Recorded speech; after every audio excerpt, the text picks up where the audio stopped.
Hello and welcome to the Football Social with Sky Bet. I'm Adam Smith and I'm pleased to say we are live on Soccer M and Football Daily's YouTube channels for our first ever remote Football Social. And it's a big one, Der Klassiker, Borussia Dortmund against Bayern Munich, the team that are second and the team that are top of the Bundesliga. We can't wait. And of course, we are all doing this from the comfort and safety of our own homes. And we advise you all to stay home as well. So a big game calls for some big guests. And I'm pleased to say we have got a massive guest on the show today, making his debut on the Football Social. A man with over 100 appearances for Bayern Munich. His honours include lifting the Bundesliga trophy twice, the DFB Pokal, the DFB Liga Pokal, the FA Cup twice, the League Cup twice, the UEFA Cup twice, the UEFA Super Cup twice, and the Champions League. It is, of course, German football legend Didi Hamann. Didi, thank you very much for joining us. How much are you looking forward to this one? Hi, Adam. Thank you. Yeah, very much. It's only a few games to go. There's 4 points. If Dortmund win today, I think it's game on. I think it brings other teams back into the league as well. So, a lot at stake. And that's why I think it'll be a cracker today. Yeah, hopefully it will be lots of goals to bring you. We've been very lucky this season. A lot of goals on the Football Social. Before we talk more in depth about the game, let's meet our other guests. Next up, a man that hasn't won any of those accolades, but nonetheless, we're delighted he's on the show. Doogie Critchley from Football Daily. Doogie, it's great to be back, isn't it? Yeah, it's absolutely fantastic. We've been looking forward to the Football Social coming back for months now, and it's back with an absolutely massive game. We'll see Dortmund, who come into this in fantastic form. They've won 9 of their last 10 games, scoring 33 goals in the process, try and stop the juggernaut that is Bayern Munich. So it should be an absolute cracker, Smithy. And completing the lineup, it wouldn't be a Football Social without Dave Jackson reminding us just how much of an Arsenal fan he is. He's managed to get, how many shirts are there? 3 Arsenal shirts in vision. Dave, football is back, but tell the viewers about your role, very important role you've got today, and how you want the viewers to get involved in the show, mate. Yes, that's right. I want everyone to get in their questions to me, either in the YouTube stream or at Soccer M at Football Daily via Twitter, and I will get your questions answered by the legends on the panel. And Dave, Arsenal aren't playing, so how come all the Arsenal shirts? Can you explain that? So I've tried to make a bit of a studio behind me. So I've got obviously the legend Ronaldo, obviously legend Bergkamp, and then I've got an old Arsenal shirt. But I put a little poll out on my Instagram. Should I go yellow for kind of Dortmund or red for Munich? And the poll came through back like yellow for Dortmund. So where we're at. There we go. So there's reason. Okay, let's get talking about the game. Didi, going to come to you first. You spoke earlier about how exciting the Bundesliga has been. Do you think this game is a must-win game for Borussia Dortmund, bearing in mind the position they are in the league? Yeah, they certainly can't afford to lose. There's still an outside chance, even if they do get a point and stay 4 points behind. But you feel that with only 6 games remaining afterwards, that they have to win today to give themselves a chance. They're 4 behind now, so it would reduce the deficit to 1. So, yes, I think they have to win if they want to win the league. But as we've just heard, they're in fantastic form. They played some very good games. Schalke, the first game, 4-0 after the break, beat Wolfsburg 2-0. And they've been missing players. There hasn't been any Sancho, any Can, any Witsel. So, I think they've got a very good chance to beat that very, very good Bayern Munich team today. Yeah, and you mentioned the players there, big players they've been missing. Let's have a look at the table. You mentioned the 4-point gap. So here is confirmation of how the Bundesliga stands going into this one. Bayern Munich sitting very pretty indeed. 61 points from 27 games played and a mammoth goal difference there, plus 52. Only 4 points ahead of Dortmund, who they play away from home, of course, today. 57 points and only 3 points behind them, RB Leipzig. And making up the Champions League spaces are Bayer Leverkusen. So, Doogie, it's very tight. Doogie, do you go along with what Didi's saying there? Think it's a must-win game for Dortmund, bearing in mind the league table? Yeah, for sure. I think with their players missing as well, they'll really want to make a scalp and get revenge from their fixture, the previous fixture at home to Bayern, where Bayern won 4-0 with ease. Sancho had to be substituted before 40 minutes. Obviously, he's not starting the game today. Dortmund, with their injury issues, it's going to be really difficult. I think Hansi Flick, since he's taken charge, he's only lost 2 of his first 4 games, and then they've gone 17 games unbeaten in all competitions. So Bayern are just cruising at the moment. It's going to be really difficult for Dortmund. Yeah, you mentioned some of the injury problems they have, so let's get confirmation of the two teams. As we say, kickoff is just moments away, under 5 minutes for kickoff. So let's start by looking at the home team, Dortmund. Berkey in goal, Piszczek, Hummels and Akanji at the back. Then a midfield of Hakimi, Delaney, Dahoud and Guerrero. And then Hazard and Brand in behind that man in form. I'm sure we'll talk for hours about this man and just how exciting he is. Interesting to get Didi's thoughts on Haaland, the danger man for Borussia Dortmund. So Didi, first of all, that is the Dortmund team. What are your thoughts on the Dortmund side that lines up against Bayern today? Well, there was talk in the papers here that Emre Can might be coming into the team for Dahoud, but Dahoud played really well. He's had a rough time in Dortmund, really, since he moved from Gladbach. He's a very talented player, but things haven't really worked out with him or for him. But after that break now, he's really played 2 very good games, and that's why he keeps his place. Sancho not in the team again, so he goes with a team that played pretty much in the first 2 games. Hummels came off injured. I think it's a big boost for Dortmund. He came off injured at halftime, a bit of a precaution on Saturday against Wolfsburg. He's in the team. And I think it's a sign from Favre to all his players, to all his squad. If you do perform, you stay in the team. Picks the same team. I like it. Yeah, that is exactly right. It's the exact same team, so no changes for Borussia Dortmund. How about the away team, Bayern Munich, sitting very pretty at the top of the Bundesliga? This is the team littered with so much talent, as we know. Neuer in goal, Pavard, Boateng, Alaba, Davies, then Kimmich and Goretzka, and then look at that front four: Kingsley Coman, Thomas Müller, Serge Gnabry, and Robert Lewandowski. I mean, there is just so much firepower, Didi, in that team, isn't there? No, it's a brilliant team, and if the Champions League were to be continued, I think they're probably, with Manchester City, the team to beat. It's a very powerful team. They're solid at the back. I think midfield with Kimmich, Goretzka, the only position really in that first 11 is whether Thiago Goretzka plays. Thiago is injured today. This is why Goretzka is in the team. And then with Coman, with Gnabry, who we know from Arsenal, where things unfortunately never worked out for him. They've got plenty of pace and guile. Thomas Müller is very unorthodox, but he links up really well with Lewandowski. Lewandowski loves playing with Müller behind him because he creates so much space for Robert Lewandowski, and we know that he's probably the best number 9 at the moment in Europe, in world football. He's a brilliant player. The number of goals he scores and the assists he gets. So it's the full ticket. I think they cover all bases at Bayern Munich team. And that's probably why they go into this game as slight favourites as well. Doogie, would you go along with that? Bayern Munich slight favourites. We're looking at both teams have been in such form. Borussia Dortmund winning 9 of their last 10. You spoke about the last 17 games for Bayern Munich. Bayern Munich have been fantastic in the Champions League prior to the break, of course. Top of the Bundesliga, would you put Bayern Munich's favourites? Do you expect them to win this one? Yeah, I think their form's pretty ominous. I mean, no one scored more goals than them, and only Leipzig have conceded fewer. I think Leipzig have conceded 27, they've conceded 28, so it's pretty close on both fronts. And since, getting some of their defensive players that were injured at the start of the year back, like Sula, can't even get back in the side now because Boateng and Alaba have formed a really good defensive partnership. Alphonso Davies has now looked like one of the best left-backs in the world this season. So everything's just ticking along for them so well. And then Lewandowski loves this fixture as well. Obviously, played for Dortmund in the past, 9 goals in his last 4 Der Klassikers.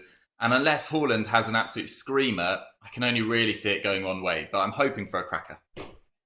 Yeah, it's moments away kickoff. Didi, I want to ask you about German football. Obviously, you're isolating in Germany at the minute, and you're very well placed to answer this question because you were the guest for Sky Deutschland when the German football came back from the break. So we've seen it being covered brilliantly. All eyes are on German football now because it is the only major European football currently playing. Can you just give us an insight into how it was going into the ground and the social distancing and what measures were in place and what you've thought, how well the Bundesliga have handled football coming back in what is a very, very difficult period? We obviously cover the games from the studio, so we're not actually at the ground. There are strict rules and restrictions, how many people. So Sky, we are allowed to have 2 people at the ground, a commentator and an on-field reporter. That's the only 2 people we can have at the ground for the games. And the players and the officials all stayed in quarantine for a week. They stayed in a hotel together before the first game. After the first game, they went back home. And the family members get tested, the players get tested as well. And so far, I don't think we have any more positive cases. So, yes, it's gone very smoothly so far. Yeah, that's really interesting. And can I ask you, Didi, what? Go on, Dave, sorry.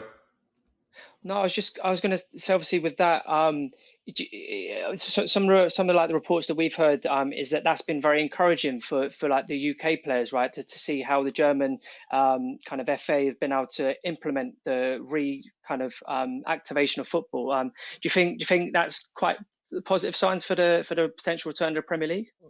Well, I think it's positive signs for everybody, because I think every football league, any league in other sports, even the American leagues, whether it's American football, whether it's hockey, whether it's baseball, basketball, I think they all look at the German model at the moment. But I think the politics gave the football the chance to start again, and obviously the numbers we've got, that the newly infected cases, that reproduction rate, all these figures have been declining in Germany for a number of weeks, and that gave politics and the government the chance for the DFL to say, if you put a concept together, we'll have a look at it. And they put a brilliant concept together, over 50 pages, into every little detail. They planned things through, and obviously it's only been a concept, but the way they executed it, the players and the official, I think I've got to say, has to be spot on.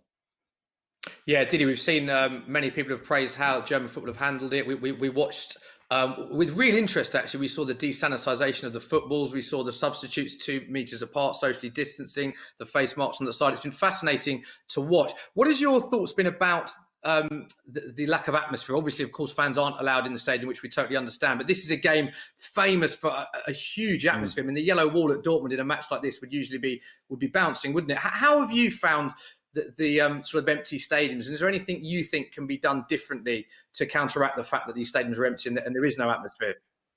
Well, at the moment, there's simply no alternative, because what we know at the moment is that in 2 we have weeks, just kicked off. Chance. Oh, we have just kicked off, and there's an early chance for Dortmund, so we'll get a reaction from the guys. Sorry, Didi, you were saying about the atmosphere. Yeah, well, there's no alternative at the moment, because what we know at the moment is that in 2 weeks or in 6 months' time, it's not any different or any safer or any less safe than it is now. And I think this is why it's encouraging that football is playing in Germany, and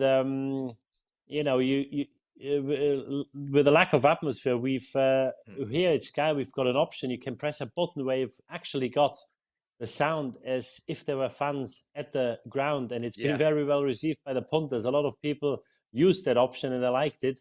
I've got to say, I watched the game of the weekend with it. I rather watch it without a sound, because then you can hear the players, you can hear them talk. Yeah, and I think that's quite interesting as well. So we offer both options, but the matter of fact is, unfortunately, we know we can't survive or play without fans for the mid to long term.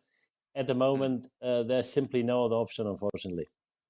Yeah, it's really interesting to get your insight and to get your experience based on what's been happening in Germany. It'd be interesting to see what happens with the Premier League when it does return. Doogie, big first chance we saw. We've only played a minute. Dortmund with the first chance of the game. Yeah, absolutely thrilling start. So both sides have really gone for it so far. And we saw Bayern try and put Dortmund under a lot of pressure. Haaland picked up the ball centrally, threaded it through to Brandt, who then had an opportunity. It was Torgan Hazard had an opportunity one-on-one. Neuer comes off his line very effectively and clears the ball. Went through to Haaland. He manages to pass it through Neuer's legs, and it's cleared off the line by Boateng early doors. Not a very powerful shot from Haaland, but what a start from the Dortmund players. They'll be looking to really establish a foothold in the game early and try and keep Bayern off the ball as much as possible, because this Bayern side can, when they get hold of the ball, really difficult to get it off them. Yeah, I think Spurs and Chelsea fans know just how devastating Bayern Munich can be on the ball this season, but it's good to see that it's a big, big first chance. Arsenal fan Dave laughing about this. Dave, just remind the viewers that are joining us on the stream, many people are joining us. Of course, we're all doing this remotely from the comfort and safety of our own homes, but we still want the viewers to get involved as possible. So just remind us how they can get involved, and have you got a first question for us? Yeah, of course. People can get in touch with us in the actual YouTube stream, obviously below us, and then get in touch with us on Twitter at SoccerAM, at Football Daily. I think that just still going back to that point with Manuel Neuer, that was like perfect sweeper keeping, right? He come out, he was quick, he kind of knew exactly what he was going to do, and clearly just saved the goal there. So, but do I have a first question? Let me have a quick look. Okay, this is quite a good one. What would the ideal result be for Leipzig today? A draw for Dortmund, a draw, or a Dortmund win? I guess this is for the panel.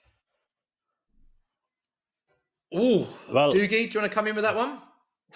I would say probably a Dortmund win. I think if Bayern win today, Leipzig are already quite a bit off Dortmund. If Bayern win today, then that's it. Really, game over for Leipzig as well. So I think Leipzig will be hoping for a Dortmund win, although a draw will do them favours as well. But Leipzig's form has been pretty good as well. They absolutely destroyed Mainz on the weekend with a really comprehensive performance. They were absolutely electric in that game. So they're finding form at just the right time as well. And it feels like Bayer Leverkusen can cause a bit of an upset in the latter games of the season as well. They still have to play Bayern. So it's going to be absolutely fascinating how this ends. But I think everyone, for the sake of the sort of spectacle, will be hoping for a Dortmund win today. Yeah. Didi, another point I wanted to ask you about covering German football so extensively as you do over there and being a guest on the first weekend. We're big on stats over here, and I did look at one particularly interesting stat that said that home advantage, the percentage of teams that had won for home teams was slightly less than it was prior to lockdown. So do you think that home advantage goes out the window a little bit now that we don't have fans in the stadium? Have you seen that? Well, the first 2 weeks or set of fixtures probably say so. But then again, I think we probably have to wait a bit longer and get a few more games. Without fans, it's clear, it's obvious that there might not be as much home advantage, especially for the smaller teams. But then again, Dortmund, as you said before, there will be 80,000, and that's obviously a big crowd as well to play in front of, and that spurs you on. But I think we can only say something about that after we probably played 5, 6, 7 sets of fixtures. But as it stands now, or if we can go on the first 2 weeks, it certainly looks like that the away teams got a few more points than they would do otherwise. Didi, have you ever played in a match behind closed doors or with no fans? And if so, what is that feeling like? Can you give us an insight into what that's like? No, I don't think I have. Obviously, you play pre-season games. Sometimes when you have a training camp abroad, you play against teams sometimes behind closed doors. I don't think it's an easy situation for the players because when you do get to a ground, you see the fans outside. You get out of the coach, you have a look at the pitch, you get changed, you warm up, and then when you kick off at 3 or 3:30, you know you need to be there, and you've got that external pressure which builds slowly from getting to the ground, getting changed, and then kicking off, and you haven't got that now. So I think it's not an easy situation for the players to get themselves in the mood because you have to build up the tension inside your body, inside the team. So I think a lot of teams tried various things. A lot of teams work with psychologists now after the break who haven't worked with one before. So in the next few weeks, we'll probably find out what these how these teams and how these players prepared. Because as I said, I think to get yourself in the mode of playing a competitive game is not as easy as if there were supporters. Cool. Just a quick question that we've got in, I guess. See, Jadon Sancho, one of the hottest properties in world football.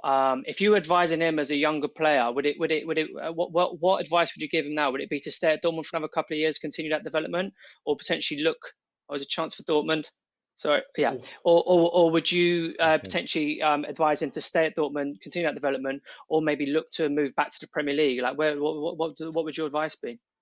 It's very hard. I think we all seen the progress he's made this season. I think if he stays another year in Dortmund, it wouldn't do him no harm. Then again, he may want to go back to the UK, where he's from. It's a tough question. It's only a question he can answer. I think it was a bold move to come to Germany at this young age, but Dortmund showed in the last few years that they can develop players. They had Dembele here who came for 10 or 15 million. They sold him for 150 or 140 to Barcelona 2 years later. The same with Sancho, and that's the reason they got Haaland, because Haaland saw the progression of Dembele and Sancho, and he thought it's the right club for me. So I think they made a name for himself in developing young players. They give him time, they nurture them, they educate them. So if I was to be speaking to the player, I'd probably say to him, because obviously you've got a very uncertain times now. You don't know what's happening in the transfer window. You will play in the Champions League next season with Borussia Dortmund. They were unlucky to lose this year against PSG. So I probably say stay another year here, and then you can do whatever you want. I think he can go pretty much wherever he wants. But then again, he may have other ideas. But another year in Dortmund certainly wouldn't do him no harm, I think. Yeah. And Perfect. Didi, from one young talent at Dortmund to another, we've spoken about Jadon Sancho. Let's talk about Haaland. We all see clips of Haaland. I think we all know he is a phenomenal talent. But you watch him week in, week out, covering German football. Can you just give us an insight into how good you think he is and the level that he can reach? Well, I think he's got that air of invincibility about him. For him, failure is not an option. There could be a chance here for Dortmund. And it's just so. It's just so. Offside. It's just the ball is in the back of the net, but the flag is up. So sorry, the ball is in the back of the net for Dortmund. It was a bit stop-start, but it is the correct decision. The flag is up. It will not count.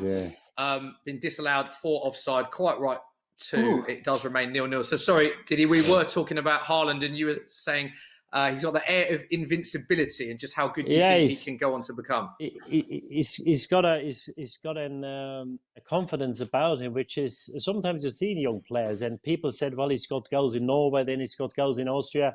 This is a different league, but he also scored goals in the Champions League for Salzburg. He got a hat-trick for them in the Champions League. He scored against PSG. And I think what stands out with him is that he's a big, powerful player. He's decent on the ball. I think he's got to improve. I think that's one area of his game where he has to improve when it comes to holding the ball up, when he gets the ball into feet. But I think his biggest asset is because, I know myself from my own experience that defenders don't want to play against powerful centre forwards and against quick centre forwards, but there's usually the big centre forwards are the quickest. But when he opens his legs, when he changes gears, I think he's as quick as anyone. I think there was a stat that he was close to a 30-meter or 40-meter world record run when he played the game against Paris. He's such a powerful runner, and what he also is, I don't think I've ever seen him go or caught offside. He probably will do the next minute, tempting fate here. But he's very clever timing his runs. So he always stays onside because he knows he's so quick. When he does get that ball into space, he's quick enough to get it. So, and in front of goal, he's just very clinical. So, a great prospect. You need to see how people react, young players when they have a bit of a dip in form, how they react, how they come back. But I haven't got any issues with him. I think he's got the world at his feet. Got the world at his feet. Some praise there, and I think we'd all agree with you. Doogie, good start for Dortmund. This two best chances of the game so far. Although Bayern Munich had a slight chance there, as I said. That 66% possession for Dortmund in the first 10 minutes. Yeah, it's almost unheard of. You'd expect Bayern to dominate possession, as we sort of mentioned, against any team in the world. And Dortmund nearly, had that shot cleared off the line, obviously, and then could have made better of that opportunity. Before Hakimi was found offside, Delaney had a volley in the box and he didn't really connect with it. So he'll be fairly disappointed with that. Although we did then see Bayern go up the other end of the pitch and saw Kimmich, one of the best players on the ball in the world, lift a lovely ball in for Müller, and he just couldn't get his proper connection on the header. So there's been chances at both ends, but Dortmund will be really pleased with the way they've started this game. Cool. I've got a quick question. Obviously with the players having such a long period out, how long will it take them? Obviously as like an ex-pro, would it take them to get back to that match sharpness, or would it be different than like regular pre-season? Because obviously they played such an intense period. They knew they were having to play again potentially in like a month or two. How long will it take them to get back that kind of sharpness? Yeah, I think to keep a certain level of fitness is not that hard because they would all have their training programs at home. I think some of them had bikes at home or treadmills. So, you can keep yourself a certain level of fitness for 3 or 4 weeks which they did when they trained at home. It's about match fitness. And I think these guys, they trained about 2 to 3 weeks in bigger groups before they started. I'm not sure that's quite sufficient, but I'd say if you have 2 or 3 weeks with the lads with the ball in bigger groups, I think that should be sufficient to have a certain level. And obviously now after 2 games, I think they're pretty much where they want to be, these players. But looking at England, I think they train in smaller groups now. They look at playing in the middle of June, I think. So there's still another 3.5 weeks. So yeah, I think that you need at least 10 to 14 days training with the ball, with the teammates, and play a physical contact sport, because I think for the first couple of weeks, the teams weren't allowed to have any contact in training. So I'd say you need at least 2 weeks to do that, to have a certain level of match fitness when it starts again. Thanks. Perfect. So it's still 0-0, 13 minutes played, Dortmund 0, Bayern 0. No goals so far, Dave, but it's been quite entertaining, isn't it? Chances for both teams. I'm not going to ask you for how many goals you think there'll be, because we know that jinxes it on the Football Social. But are we expecting a first goal soon, do you think? Yeah, I'm actually surprised how quick the pace is. I feel like both teams don't seem to be sitting back. If I was a betting man, because it's a betting show, I think I'd have to say a Dortmund goal first. Because but then having just said that, is probably going to be Munich going to go up there and the score now. So yeah, that's my prediction. Next goal would be Dortmund. We haven't actually done score predictions, which is traditional on the Football Social. Let's do our predictions, Dave. What are you saying? Firstly, I'm going to say 2-1 Dortmund. 2-1 Dortmund. Didi Hamann, are you going with Bayern Munich? No, I go with the Dortmund as well. They started so well, and yeah, as you said, I think they've got to win this game to give themselves a chance. But they couldn't have played any better the first 50 minutes. I go 3-1 Dortmund. 3-1 Dortmund. Okay, Didi, what are you saying? Against the former team from Didi Hamann, I like it. I'm going to go with the 2-2 draw. I think it's going to be an absolute classic.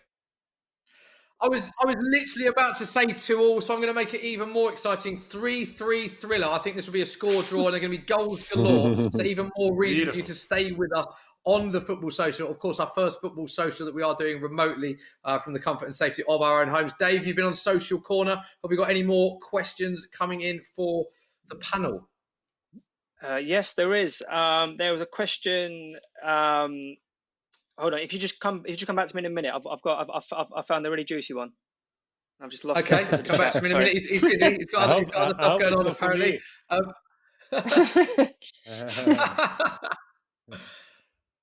Doogie, since we were talking about the possession, I gave you the possession stats saying it's all Dortmund. Bayern have just been holding the ball up a little bit, and you did say that it is normal. We see Bayern play, that Bayern do tend to dominate possession. I mean, I think back to being at the Champions League game as a Spurs fan, and Bayern Munich definitely dominated possession that night. Yeah, for sure. And we're seeing a lot of, a real sort of a trait of their play in recent weeks has been a lot of their movement going down the left with Gnabry and Alphonso Davies. It's one of the most lethal partnerships in world football this year. Alphonso Davies, I mean, what a sort of start to his career he's had. He's only played about 30 games as a left-back, but he looks already like one of the best players in the world. Obviously, he was a forward with the Vancouver Whitecaps before he joined Bayern Munich, and is still so young as well. So the amount of exciting talent coming through on both sides and throughout Germany at the moment is just outstanding. Yeah, Didi, we haven't mentioned Alphonso Davies as well. We saw him have a brilliant game in the Champions League over here. Again, he's someone that you watch more than we do. Can you give us a sort of insight into how good a player he is and how good he can become? Exceptional. Obviously, Bayern Munich had or has David Alaba for the last 10 years. He's been a stalwart. He plays on the left-hand side. He's probably one of the best, if not the best left-backs in the world. Now with injuries, he moved inside. He plays as a left centre-half.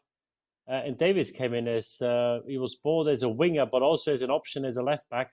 And I've got to say, if there was another centre back coming into the team, obviously Alaba is probably the first on the team sheet there now. I think Davies plays better than Alaba did when he did play at left back. He's been, I think he's the quickest player in the Bundesliga. He's great going forward. He doesn't give anything away going backwards. So he's been probably one of the best players, if not the best Bayern Munich players in the last 3 to 4 months. I don't think he missed a minute since Hansi Flick took over. So it shows what a progression he's made, because when he first came from Vancouver, as we heard, people thought, he's a backup, he might get a few minutes and see how it goes.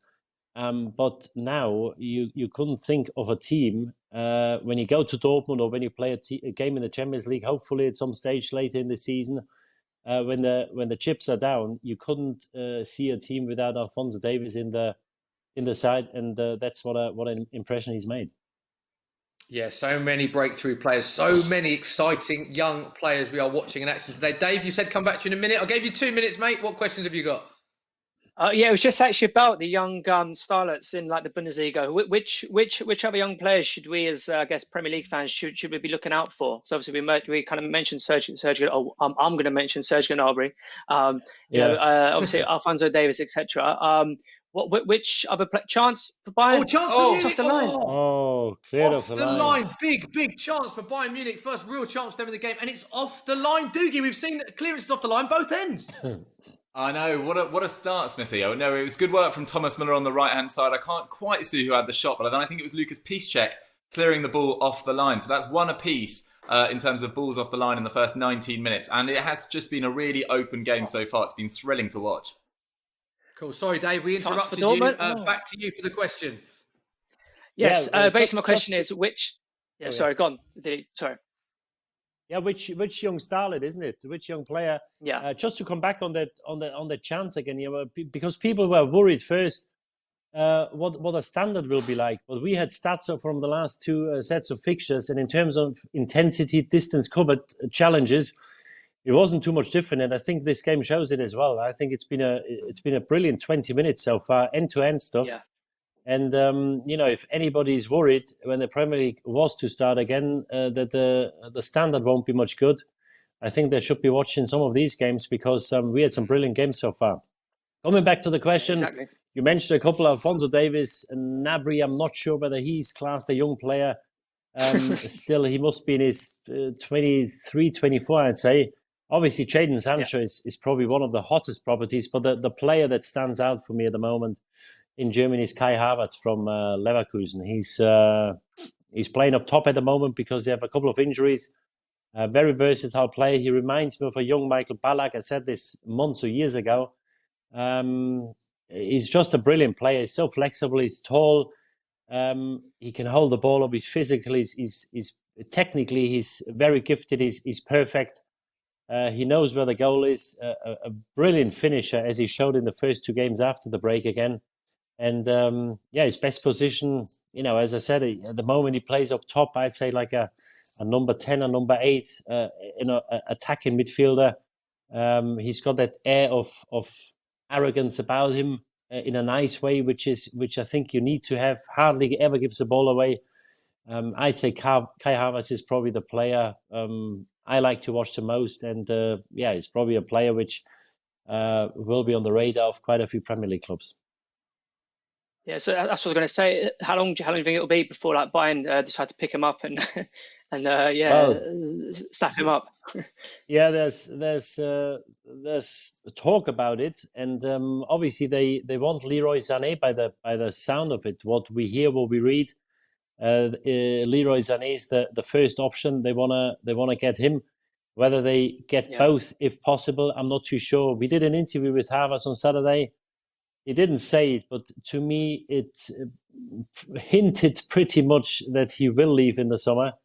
But then again, I think he could pick his club similar to Jadon Sancho. I think the Spanish giants, the Premier League teams, Bayern Munich, I think these two players can pick their next club, and it just depends what he wants to do. But Bayern Munich is certainly in the market, and they're keen on him as well. Diddy, can I just pick up on that? You said that you'd spoken to Kai Havertz and a player that you know well, and you think that from conversation you had with him, you think that he may want to leave this summer. Is that what you're alluding to? You think that if a big club come in from that could be possible? Yeah, it was an interview we actually did. I didn't do it. We didn't do it from the studio. We had our on-field reporter there on Saturday when they beat Gladbach 3-1, their Champions League opponents. And the question was, what's happening in the summer? And he said, well, we've got important games. We want to get in the Champions League. And he said, and then in the summer, when the season's finished, I'm sure we'll find a solution. Now, it was just my interpretation of his words because he's got a contract in Leverkusen. And if you've got a contract, you don't need to find a solution because you just turn up on the first day of training and you start the season. And as I said, it's my interpretation. He didn't say anything. He tried to be very diplomatic. He's a very bright guy. There was actually there were games 2 or 3 years ago where he finished his A-levels, where he missed games. another chance where he finished 1 or 2 games because he couldn't travel for Champions League games because he was finishing on Europa League games because he finished his A-levels. So, he's a very smart guy. And as I said, it was just my interpretation of his of his words. So it'll be interesting to see what happens in the summer. Yeah, very interesting to see, following that, what happens to Kai Havertz in the summer. And as we were talking, another big chance, Bayern getting back into this game, Doogie. Yeah, massive chance. It went to Kingsley Coman on the right-hand side of the box, and he gets a lot of power on it, but unfortunately it's straight at Roman Berkey. So he would have hoped to do a bit better with that. And Kingsley Coman will be looking for a big end to the season. His form was sort of picked up after a nasty injury that he picked up in the Champions League in sort of October, November time. But he hasn't really still got a run of games together. It's always injuries affecting him. So he'll hope to a strong end of the season. He started well today, to be fair. Yeah, one thing I want to that I've noticed, I think we've all commented on, is that the fear that a lot of people had with this long break would be the fitness levels, would be the intensity. Dave, this has been real end-to-end stuff, chances. These are two teams that look match fit, that look really competitive, don't they? It's been great to see. No, it's fantastic to watch. Yeah, as I say, kind of like the pace of the game is actually quite surprising, right? It's like I don't know how kind of hot it is at the moment in Dortmund. It's really hot here. To even play at that level while we've got like this like kind of weather as well. I'm really, really surprised. I'm just being told it's only 20 degrees in Dortmund, which is not too bad. But like the actual pace, it's fantastic to watch. It's because I think, if I'm being honest, I think there was fears that the intensity wouldn't quite be what it was, and but yeah, this game's basically shown completely the opposite. And a fantastic tackle just gone in from a Dortmund player there. Absolutely full throttle tackle there. No messing about with any social distance in there. Bush. So fantastic to watch. And Dave, bit of weather knowledge. Why do you say only 20 degrees? How warm do you want it to be? I'm just saying, like here right now. Yeah, come on, Dave. How hot do you want it, Dave? But it's a middle here, of May, as I'm in my bedroom right now. All right. So how I am now is 26 degrees, I think, in London right now. It's absolutely scorching. But I'm not moaning about the heat. Yeah. Thank you, Diddy. I apologise. Tell the weatherman very quickly there, Dave. 20 degrees. Any other weather info that you can give us? What the cloud cover is, or when the sun goes down? Yeah, it's anything else you can tell us? The only other tip I've got is that the weather won't last this long in London. Just absolutely no chance. Yeah. So that's the only bit I've got for us. It's nice. I'm just being told there's partial cloud with outbreaks of sunshine coming through London over the next hour or two. Doogie, this is a new side of Dave. I've not seen this in-depth knowledge of weather from him before. It's certainly different. I mean, normally he's normally throwing crisps on the football social. Today he's just giving the weather. I'm not quite sure what's going on. Yeah, I feel the safest I've ever been because I'm not in the studio with Dave. He can't throw anything at me. But it is 0-0 still. 26 minutes on the clock. It is, of course, Bayern Munich travelling to Borussia Dortmund. Some feisty tackles just gone in. And it is, of course, top of the table against second in the table, 4 points separating them. Bayern Munich 4 points ahead of Borussia Dortmund. It's been a fantastic first half, but no goals so far. Keep your questions coming in. Dave, do you want to just remind the viewers how they can get in touch in the show? Because we've had some good ones so far. And, of course, we'll be name-checking those who do ask a question. Yes, all you have to do is get your questions into the YouTube chat, kind of like below us, or on Twitter @SoccerM, @FootballDaily, and I will get all of the best ones answered and potentially some of the rubbish ones as well. So yeah, get your questions in. Oh, no. Chance for Dortmund. Nothing going on. No. Just a sort of quiet period of the game, but Dortmund's still in attack. Ball down the edge of the box, whipped in. Over the bar. Shouldn't that go behind? No, it won't go behind. Just cleared out. And it's still 0-0, 27 minutes on the clock. A lot of focus on Haaland there. We're just having a replay of that chance. Some strong tackles we've seen, Didi, the last 5 minutes going in. Yeah, yeah, there was a couple on Lewandowski. His Piszczek with a bit of a miscontrol. Yeah. Just gets there. Don't think it's foul play. A bit of a coming together with Lewandowski, who's still on the deck. There will be a few people worried at Bayern Munich. The thing with Lewandowski is I think he picked an injury up just before that Corona outbreak, and he missed a few games. But I think over the 6-7 years he's in Munich, I can't recall any serious injuries. So and this is why they always found it hard to buy a backup, because as a backup of Lewandowski, you hardly get to play because, as I said, he's hardly ever injured. It's phenomenal. The goals he scores, the games he plays, and also the challenges. We see him here. Seems to have a bit of a. He seems to be a bit in pain, but I'm sure he'll carry on. Didi, I was just wondering, you were talking about tough challenges there. I was wondering who in German football reminds you most of yourself in your playing days? I wouldn't say I could look after myself. I wouldn't say I was the hardest player. But obviously you have to look after yourself. We've got a bad boy in Paderborn at the moment, Jasula. He's got already 14 yellow cards in 27 games.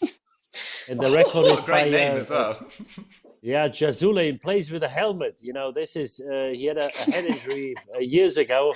It's a normal helmet. The way he tackles, he needs a steel helmet or a motorbike helmet.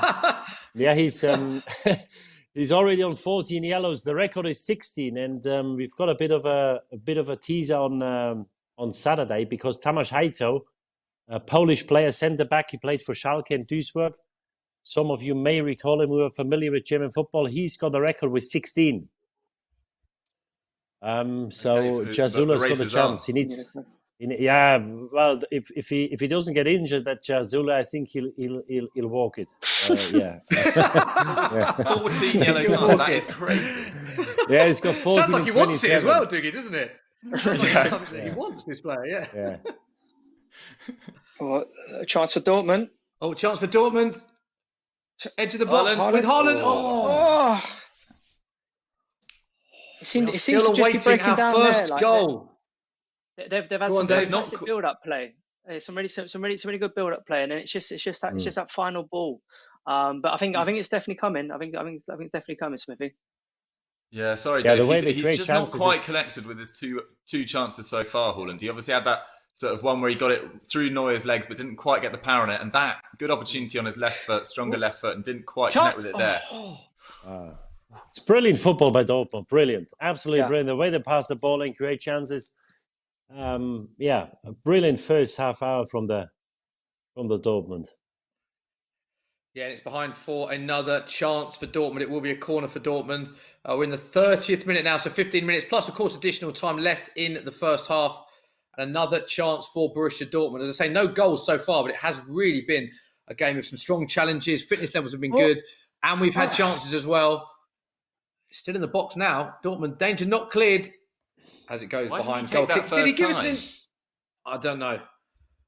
Do not know. Did he? I was going to ask. Obviously, you've played in this fixture. What's this fixture like to play in? Has it always been fierce? Always been very competitive? Obviously, two very successful teams in German football. What was it like to play in?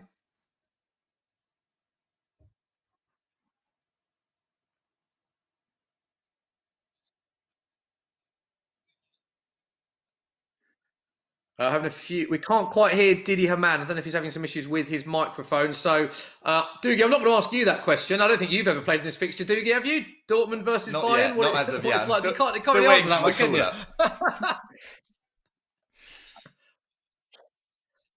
I think one thing I would say. When I was watching the game, like the last Bayern Munich game, is they conceded 2 goals from set pieces. So I'm just wondering if that's something that maybe like the Dortmund needs to try and kind of, chance here for Dortmund. Big chance for Dortmund. He's in. Haaland into the penalty area. Oh, the danger is great clear. Defensive work again.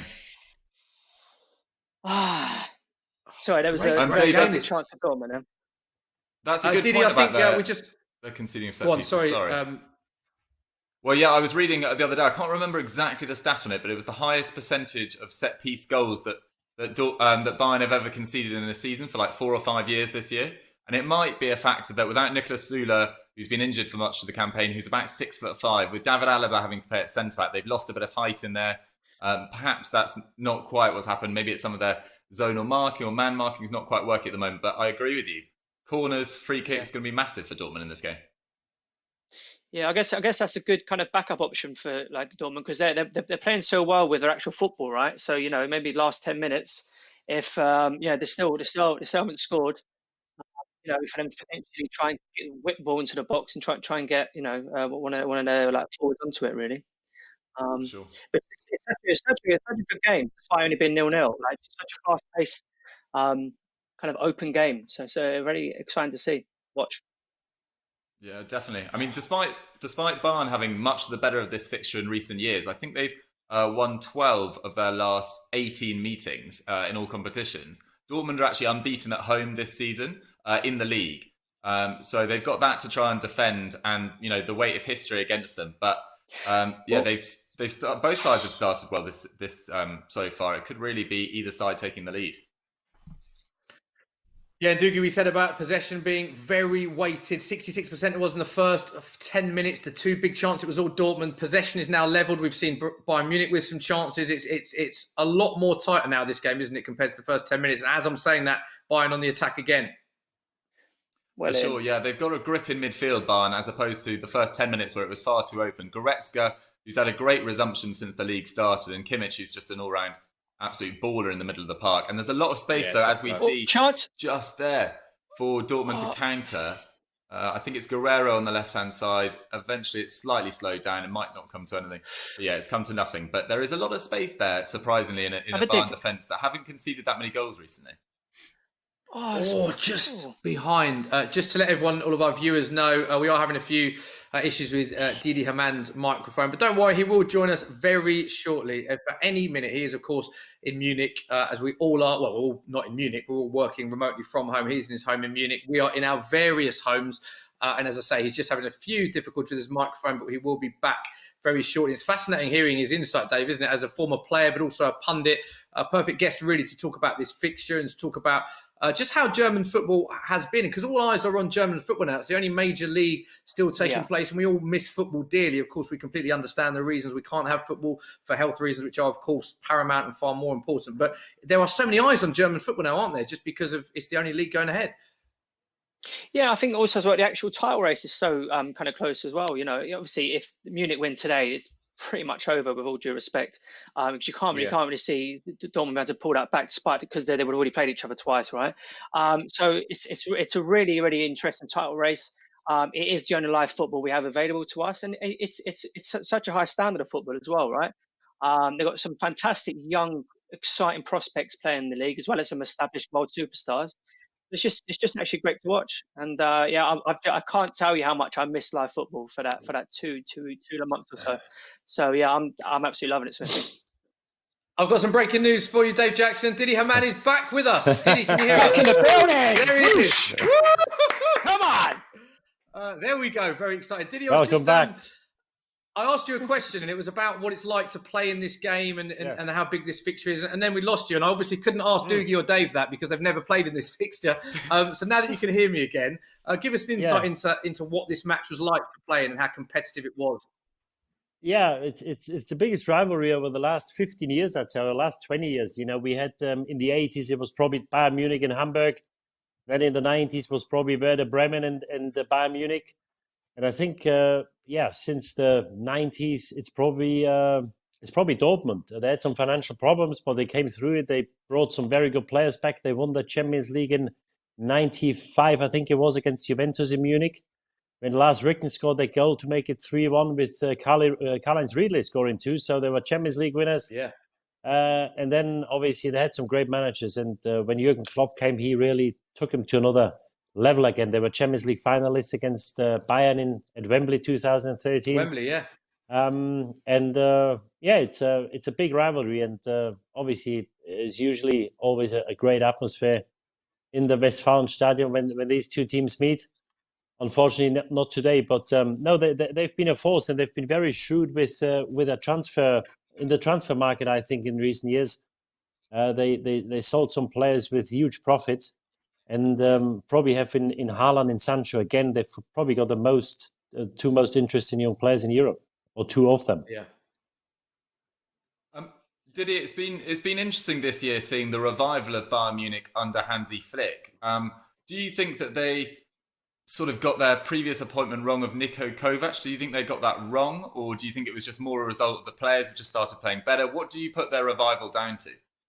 He still won the double. He still won the league last year. Niko Kovac, he beat Leipzig in the cup final 3-0, I think. So he still won the two trophies. Obviously, what people didn't forget was how how well they got beat by Liverpool. But then again, we know how good Liverpool a team is and was last year. I wouldn't say it was a mistake to bringing him in. But I think he fell out with a few players. And when you are manager of Bayern Munich, you've got to keep the players happy. And you've got some very powerful players there. And you try to have to keep everybody happy. And I think he didn't manage to do that in his latter stages. And when Hansi Flick came in, he didn't do an awful lot. He changed a couple of things, put Alaba in the centre of defence. He put Kimmich in the middle because Kimmich played right back on the Kovac. Plays in centre midfielder now. I think that's made a huge difference. And it seems to be a happy camp. And don't underestimate when you've got a few unhappy players, because what Kovac did, he left Thomas Muller out for 6 games running. And that was in the period where they beat Spurs 7-1 or 7-2. They played the weekend again, and it was a 6th game where he left Muller on the bench. And I think a lot of people told him that he might get a problem if he does that. They didn't win the game after the Spurs game. And there was another couple of weeks after, it was the end of him. Yeah, I think that we'll move on from the Spurs Bayern Munich game there, Diddy. I think we've covered that section. Diddy, the one thing I wanted to ask you, I thought Dave would like that. You're talking about the rivalry here and saying that this has been the big rivalry, certainly of the last decade or so, Dortmund against Bayern Munich. So that we have seen quite a lot of players move from Dortmund to Bayern Munich over that sort of decade period. How does that go down in Germany, considering the rivalry that exists, the players that move from one club to the next? Yeah, well, not too well, but obviously the reasons they do go is because they are the best 2 teams. So if there's a player who is successful and good in Dortmund, is always of interest for Bayern Munich, because they usually try to buy the best players who play in the Bundesliga, or buy the best German players. It didn't go down too well, but then again, Bayern Munich is, I don't think there's a club you can compare it with in England, because Bayern Munich, either you support them or you hate them. And that's how the fans see it. So there's a lot of polarizing. Maybe Man United, but Bayern Munich, if you move to Bayern Munich, it was the same with Manuel Neuer. Manuel Neuer went from Schalke to Bayern Munich, and there were huge protests in Schalke and also in Munich. The Munich fans at first said, we don't want him to come because, he plays for Schalke, who's another, not as big a rival as Dortmund, but also a big rival. So with supporters, it never really goes down too well when you join Bayern Munich, because they have been the biggest, they are the biggest. And there's a lot of animosity when players move from whichever club really to Bayern Munich. Yeah, and that Manuel Neuer purchase didn't turn out too badly. Dave, 4 minutes remaining till we get to half time. Do you want to take some more questions? I know that people have been joining us on the stream. Loads of people joining us. Thank you very much for getting involved in the Football Social. First one back for many weeks. What questions have you got for us? Well, I've got loads of questions about Liverpool, but I think we'll save them for the second half. So I've just got one question about the German national team. Just kind of like, do you think this kind of young German team is ready to be like contenders again, or do you think they're still maybe one or 2 players short? Obviously extremely encouraging signs. But yeah. So do you think they'll be contenders again when the Euros comes back in like kind of 2021?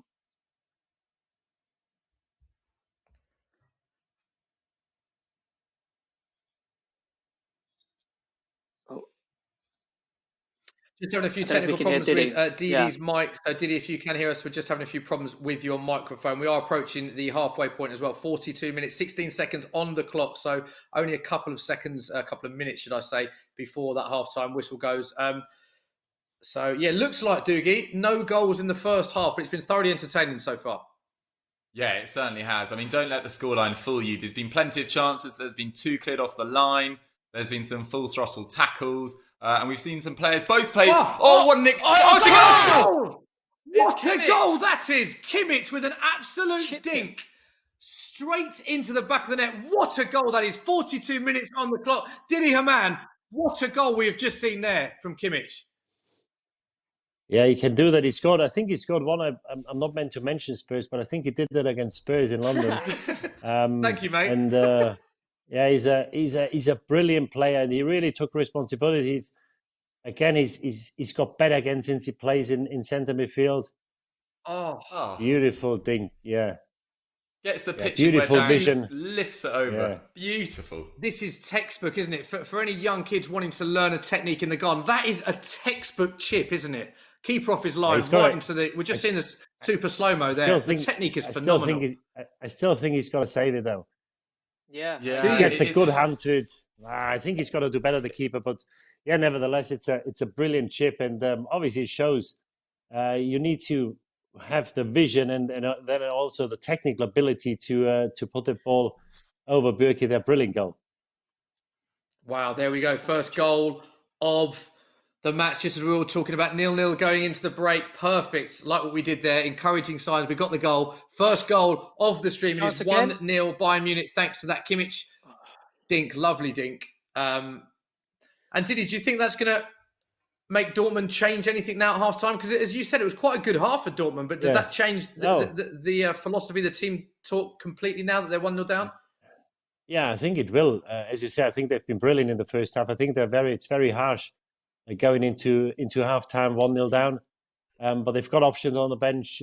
We might see Sancho straight away or after 10 or 15 minutes in the second half. But I think for the game, if anything, I think it opens it up even more because Dortmund knows they need to win. And I think we see an all-out attack. Maybe not all the second half, but after 60, 65 minutes, if it's still 1-0, I think we see a yellow and black wave coming at the Bayern Munich goal because they will try everything to get at least a goal, if not two. Because in the first half, as I said, I think so far they've been brilliant. Yeah, Dave Jackson. Jadon Sancho, of course, is on the bench. It is moments away from half-time. 14 goals, 16 assists in 25 Bundesliga games. Only Immobile, Werner and Messi have been involved in more goals in Europe's top 5 leagues. He's level with Lewandowski, incidentally. Surely you think we're going to see Jadon Sancho coming on soon, Dave? That was an absolute delightful stat. That was, Smithy, mate. You pulled that one out of your back pocket, didn't you, mate? I think he'll probably get warmed up at half time. And you say from a Dortmund point of view, like this is a must win. Really, they can't afford for Bayern to take all 3 points here. So it's either kind of do or die kind of thing. So yeah, I'd expect to see Jadon on straight after second half. Yeah, we are just awaiting the half-time whistle now. We're into time added on in the first half. That Kimmich goal separates the two teams. It was a good start for Dortmund. We said 66% possession in the first 10 minutes. Evened up. Both teams with decent chances. But, of course, Dortmund sit 4 points behind Bayern Munich. So, as Didi Hamann mentioned, he expects to see a yellow and black surge in the second half if they're to revive this title race. And that is the half-time whistle. So, the whistle has blown. It is Dortmund 0, Bayern Munich 1. So we're going to talk in more detail about all things Borussia Dortmund and Bayern Munich. But Didi, do you know what day yesterday was, incidentally? May 25th. Yes, yes, it was. I like what you did there. It was May 25th. And of course, for Liverpool fans, that holds very special memories because yesterday was 15 years ago since that famous night in Istanbul. So we're going to use half-time to get Didi's thoughts on what was an incredible night. Before we do, here's Rafa Benitez talking on Monday Night Football about that night. The first thing I want to ask Rafa is really, this team never played together before that game and never played together after that game, those actual personnel. And the big surprise on the day was Harry Kewell playing. What was your actual thinking in picking that team? Because there's no doubt, I think it was a big surprise to all of us in the dressing room. You know, I had a lot of confidence in Harry because people were criticising him because he was injured all the time. But no, because his quality, he's very good left foot, good in the air, good pace, good ability, good shot. So he could do a lot of good things here. He could hold the ball. And so in this position, that he can give some time to the wingers to go and these things, I think he was a key player. So can I just say, I don't mean that by being just disrespectful to him. Yeah, no, I know. What I mean by that is that actually not having Hamann in there and putting Gerrard and Alonso. What was the thinking to go more the idea offensive? was to use, obviously, Xavi and Stevie. So the quality of these two players with this one, that he could hold the ball between the lines and give us some time. And I have a lot of, I raised really high Didi Hamann, and obviously he changed the game for us.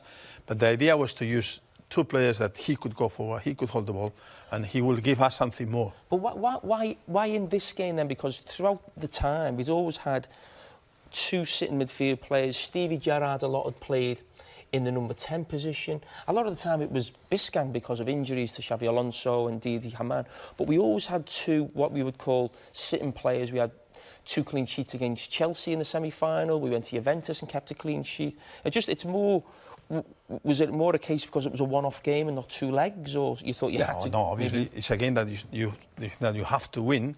And again, I would say I have a lot of confidence in Harry Kewell because he could score goals, he would be good in the air, he could pass players, so it's totally different to Stevie. Stevie playing higher, maybe he will be more influential for the midfield, but he will be like a striker, and Stevie will go forward. So it was more the idea to use people that they could go forward and score goals. In the end, it was a mistake, not because Harry, it's because the position of Kaká. And in the end, was killing us between the lines behind because Stevie used to go forward. Didn't you expect that, Rafa, from Kaká?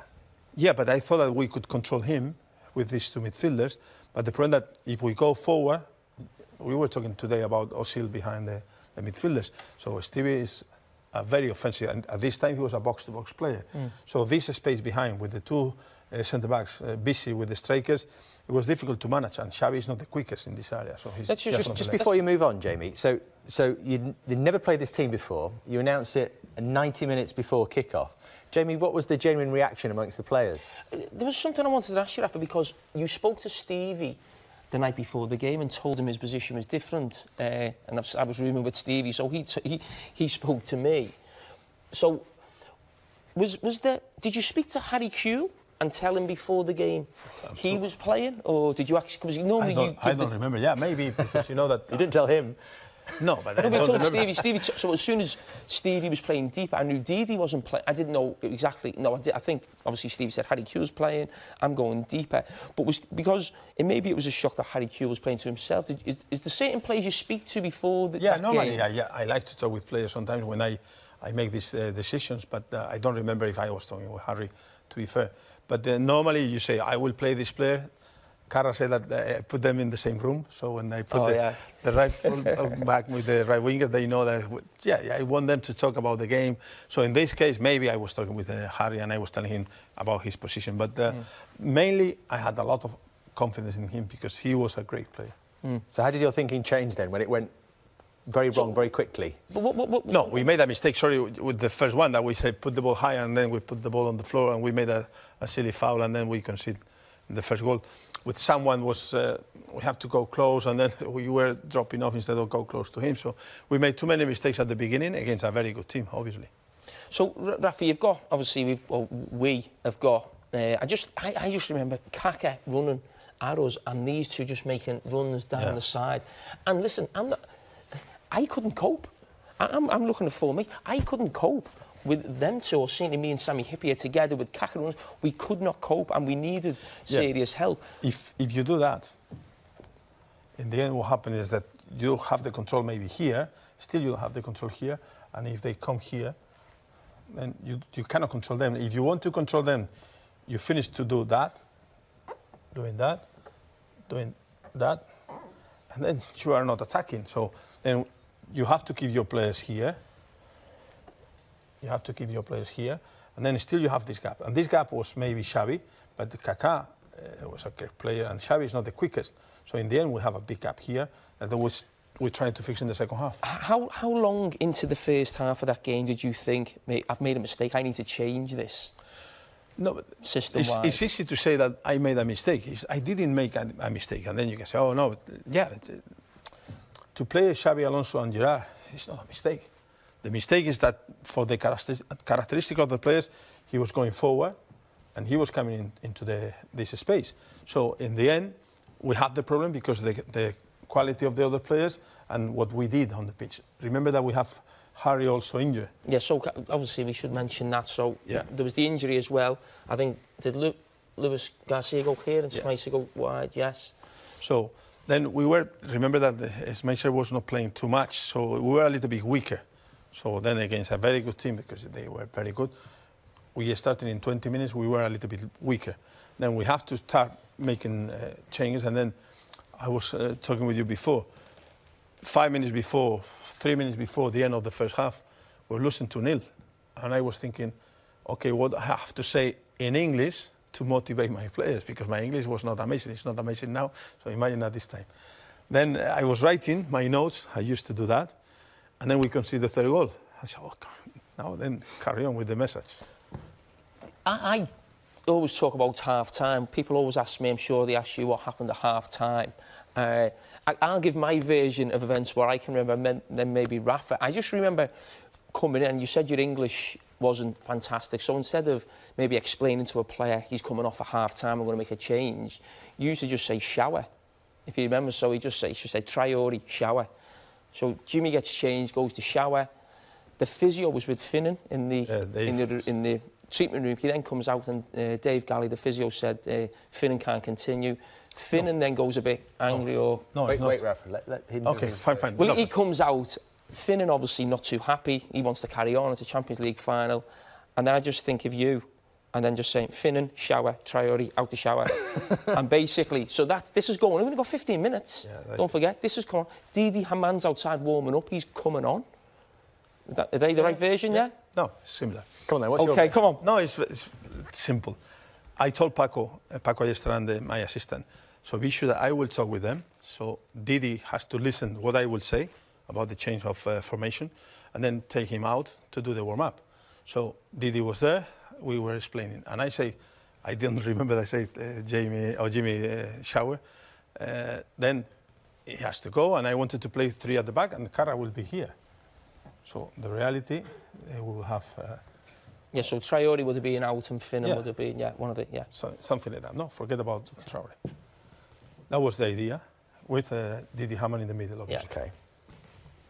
So what happened is that then when I finished, I was explaining everything, and I finished, and then I was walking around, and then Dave told me, Finnan cannot play 45 minutes. So he could play, but not 45 minutes. And then I thought, one substitution, that Harry killed, the other one will be Hamann, so we are losing 3-0, I cannot change anything. Then quickly I changed, and then I put the Traore. Now, what happened when I put Traore on the left? Did they change, Jamie? That's it. That there was... So you can tell this was a really organised half-time, wasn't it? 3-0 down. No, but everything was in my head. I'm talking with Paco, so be sure that Didi do a proper warm-up, but I want to explain the way that we will play to have more control over Kaká. That will be, in theory, he will be here. So with Didi, that is more a holding midfielder, we'll have more control. That was fine. Wow. There we go. Fascinating insight there on Monday Night Football. Jamie Carragher talking with Rafa, of course. Didi, so much I want to ask you about that. What was such a famous night, of course, for...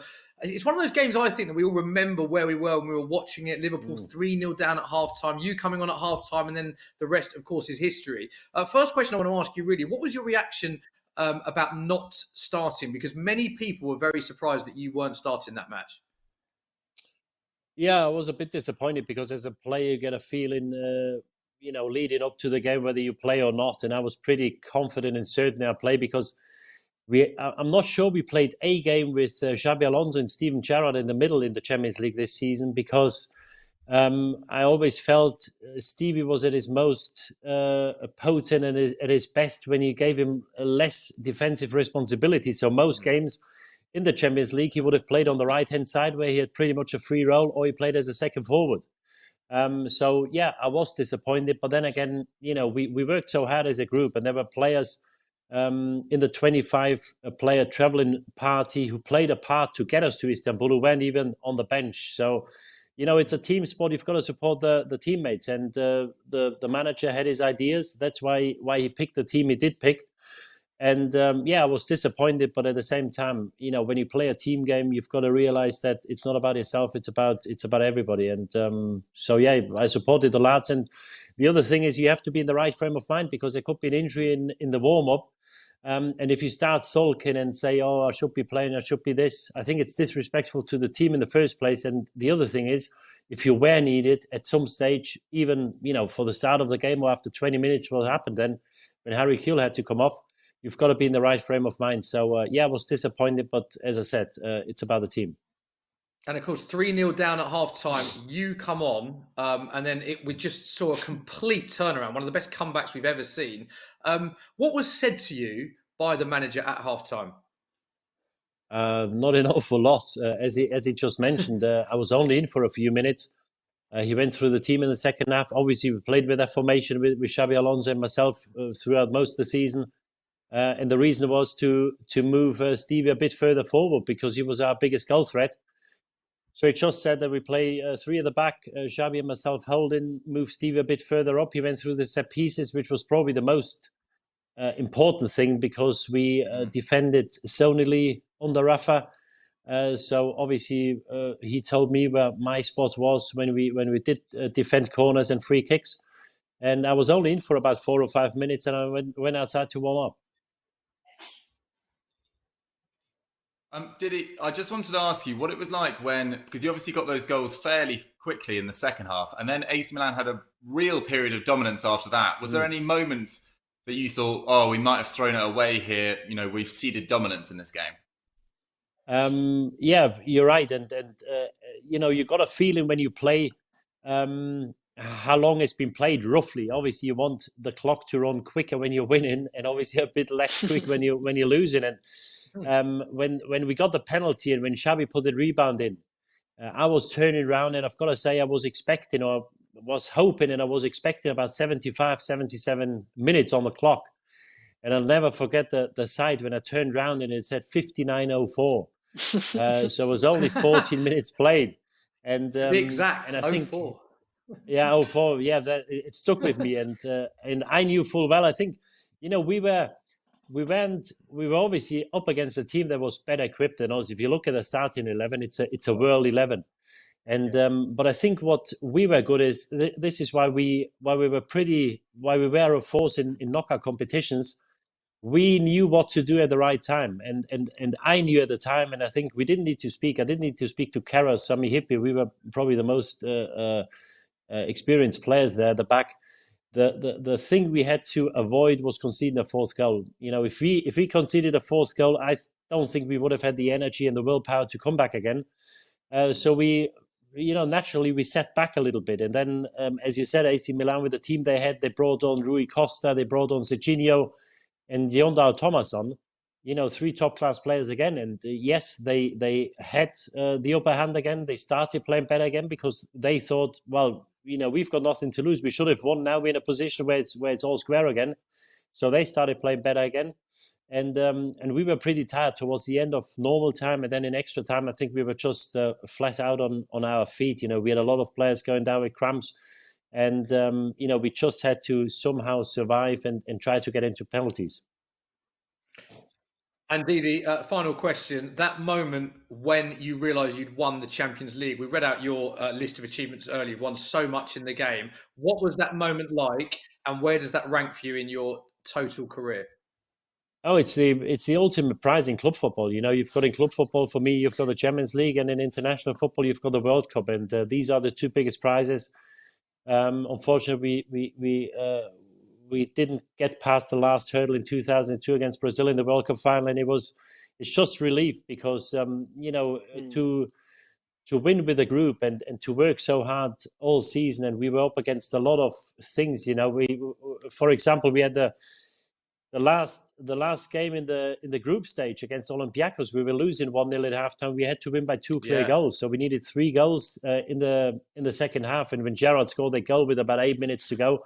So that was one thing. Then we beat Juventus, Chelsea, the Italian league winners, the English league winners. And, you know, to get there, and then you're 3-0 down, the whole, you know, makeup of the game, to win it for the 5th time, when you can keep the cup after being 3-0 down against arguably the best team in the world. It's just pure relief. And it probably took a few days to sink in, because when we got back to the dressing room, there was no wild celebrations. It was more disbelief. You know, a lot of players sat there thinking, you know, what has just happened? Because when we left the dressing room after halftime, 2 hours before, we were finished. So 2 hours later, you come back and all of a sudden the trophy is in the middle of the dressing room. It was all a bit surreal. Amazing story, and I hope you enjoyed reliving that, because we saw you were all across social media. So many of your teammates were 15 years ago to the day yesterday. So congratulations on a great day for yourself and the club yesterday. Thank you. Didi. Of course, the second half has started, and I think we've had two changes. I saw Emre Can and Jadon Sancho, I believe. Dave, you'll be very excited, as we all are. Jadon Sancho is on. Yeah, just hope, because obviously he's not going to be completely fit, so you just hope he doesn't kind of pull anything. But with that extra bit of pace and extra bit of creativity, I think it's definitely the right move. And then obviously Emre Can to come in to maybe to steady things up a little bit in midfield, to allow the forward players maybe that little bit more freedom. There's a chance now for Bayern. They're in. He's whipped it in a bit too quick. Lewandowski wasn't quite there in time. So yeah, that was quite a big chance of Bayern there to make it 2-0 and potentially game over, but they haven't taken it. So really, really important first 10 minutes for Dortmund here. Hopefully they can get back into it. Yeah, Dougie, what do you make of those subs? Because it's interesting, both coming on, an experienced player and a young player. A very exciting, pacey player. Two very different players. But do you think that is what Dortmund need? Because they didn't do a lot wrong in the first half, did they? No, they didn't. But I think since the resumption after the break in Germany, you're allowed 5 substitutions. So Favre had the option, and he might as well have taken it as well. And when you've got a player like Jadon Sancho, who has been not just one of the best young players in the world this season, but one of the best players in the world. We already heard before that only 3 players have contributed more goals and assists. You've got to bring him on. And Emre Can, prior to his injury, was playing really well following his move from Juventus, alongside Axel Witsel. And it was actually Thomas Delaney who didn't make an appearance from November until the first game back in May. So Emre Can, experienced operator, played for Bayern in the past as well, so he'll have extra motivation. And Jadon Sancho, we all know how devastating he can be. So big changes, but hopefully it doesn't lead to a sort of loss of rhythm from Dortmund. And it doesn't look like they have either, because they're on the ball here and attacking pretty well. Good save from Neuer.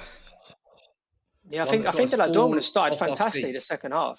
They've been absolutely brilliant. Obviously I know there was that chance just for Munich, but the Dortmund are really grabbing hold of the football, and they're moving it really, really nicely.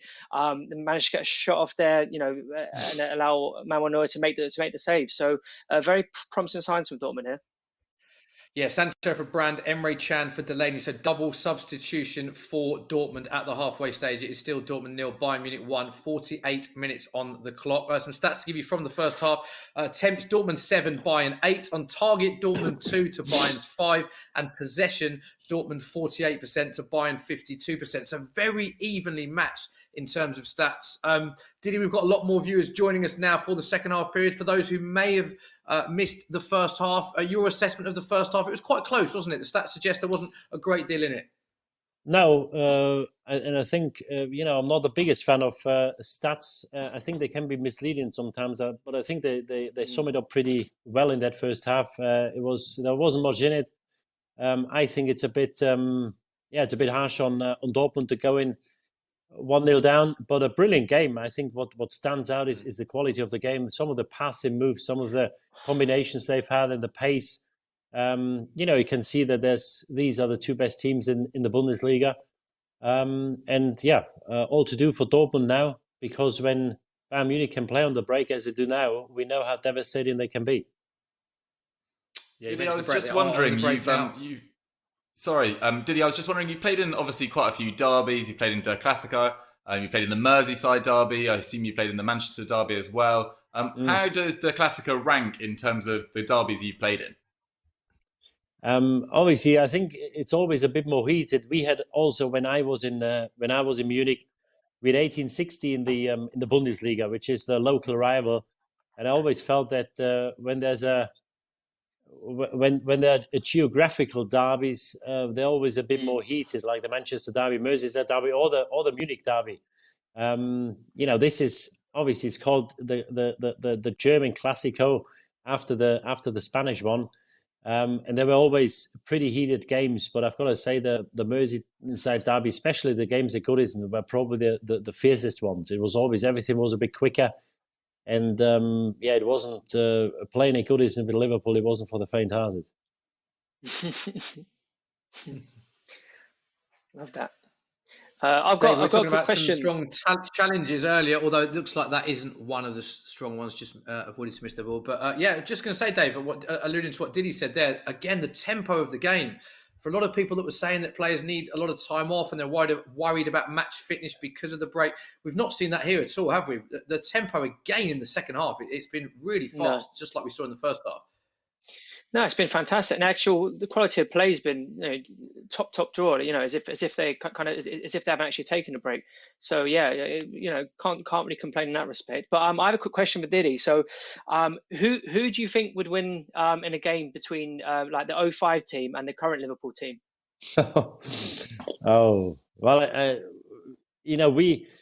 In 05, I think there were at least 5 or 6 teams. When you look at the teams and the team sheet, I think there were probably 5 or 6 teams better equipped than us. I think when we got into the quarters, I think we were probably the biggest outsiders out of the 8 teams. And in a one-off game, I think that's why we could compete in the league. I always felt we are 2, 3, 4 players short because you need a bigger squad to compete over 38 games. But in a one-off game, I think where we were probably one of the best, if not the best, was in terms of game management. What to do, as I said before, at the right time. Because we played quite a lot of finals. And we probably could or should have lost them all, and we won most of them, bar 1 or 2. I remember the game against Arsenal in 2001. I have to say it, Dougie, sorry about that. Or is it? No, David, is it? Who is it? Yeah. David is. It's Dave, yeah. It's Dave, there was a game that it was daylight robbery because we got battered for 90 minutes, and we found a way. Obviously, we had a bit of luck as well. We shouldn't underestimate that. But who would win?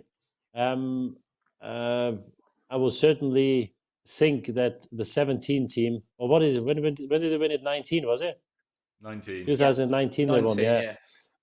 It's an exceptional team. I think they go into the game favourites. Whether they beat us, I'm not too sure. But I've got to say, what they done these 2 years, to lose the way they did a year before in Kiev and then come back the season after, and win it. It's an exceptional team. As I said, they go in favourites, but I'd quietly fancy ourselves. Nice.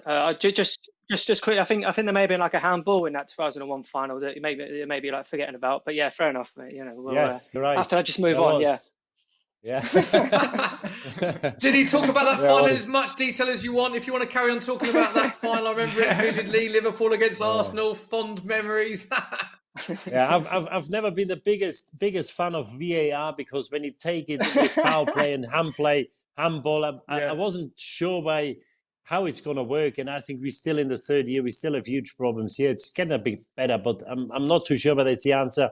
I was certainly happy we didn't have it that day because Stefan Oncho handled it. I think it was a shot of Freddie Lundberg. Is that right? Yeah, I think so. Yeah, or maybe it was like Thierry. Yeah, I think and then obviously Michael Owen was just on a different. Yeah, then like Michael Owen down at the other end was just. Yeah. Still got the scars. You know what I mean? Still got the scars.